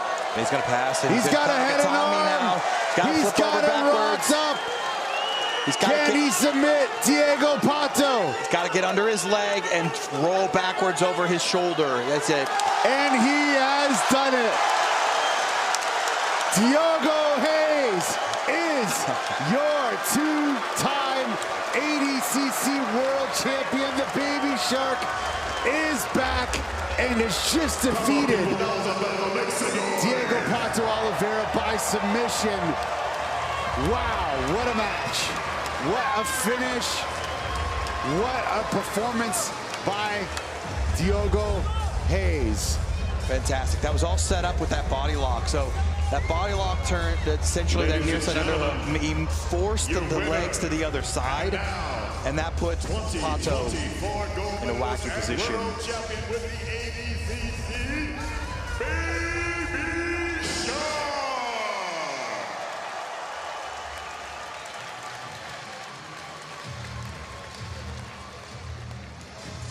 What a match. Oh, yeah. What a match. Congratulations to this young man. Going to give a big hug to Melky Galvão, who's been like a father figure to him. The man with the plan, Melky Galvão, the man who helped develop the strategy, you know, for the Melky Galvão Jiu-Jitsu squad. Just an amazing team they have there in Jundiaí, Brazil, originally from Manaus, Brazil. The Baby Shark putting on his costume, the Luta Livre belt, and the Baby Shark hat going on. Just an awesome, awesome matchup. We're gonna kick things over to Jake Watson here in a sec for a word with the Baby Shark. Yeah, what an incredible match. Here's Jake Watson. All right, ladies and gentlemen, I'm here with Diogo Reis, the Baby Shark. Diogo, that was an incredible match. You've shared the center of the ring with Diego Pato on more than one occasion. How much does this victory mean to you? Means a lot for me because our last match, it was #1, he won. And I was like 6 months without competing, just take care of my injury. So be back here in the big stage and also defend my title, also face big tough guys, and also play the final against Pato, which he has an incredible year, beating a lot of tough guys. So this final for me means a lot, and also confirm that I'm the best 6'6", pound per pound in this division. Diogo, is there anything you'd like to say to the fans at home? First everything, I just want to say thanks God for giving me this opportunity to come here and show that without him, I can do nothing. Also, my dad, like this guy, which was telling me, this year will be your ADCC, forget everything, just focus on ADCC. I didn't compete wars, didn't compete a lot of tournaments, just focus on this ADCC to defend my title. Not just defend, but come here and show a new style, a new jiu-jitsu, and also submit it in the final against a tough opponent. It's incredible. And also I just want to say thanks so much for my family, my teammates, for all the support. This year was crazy. I passed a lot of troubles in personal life, so I could overcome and say nothing is impossible. Just keep working hard, believe in God, do your part, and He will do the rest. And this is what He did for me. And thank you guys, thank everybody for coming to support the ADCC. You deserve all this credit. ADCC next year will be much better, and you're going to be here. Não em português. Galera do Brasil, mais uma vez confirmamos esse título para casa. Estou muito feliz. Deus abençoe cada um de vocês. Nada é impossível para você que trabalha duro. Só faz a sua parte, deixa Deus fazer o resto. Obrigado a todos que vieram aqui torcer, dar suporte pro time. Mais uma vez, confirmando que eu sou o melhor do mundo nessa divisão. Ladies and gentlemen, your champion, Diogo Reis. All right, we're going to queue up some replays. What a nearly perfect match for Diogo. I mean, once he got back to neutral, he really did a great job. So here it is. There's that initial pass. He had that hip, and then Diogo crept his leg inside there, which led to all of this, all this craziness. Eventually, he was able to almost mount. He had a couple of great bites on the leg, did Pato, but Diogo weathered the storm, managed to extract his foot. Look at that closeness, and then set up a pass, and then to a Katagatami here, all set up sort of by a body lock, near side underhook, and then boom, finished. Pato had no answer for that. That was on. Two-time ADCC champion, Diogo Baby Shark Reis.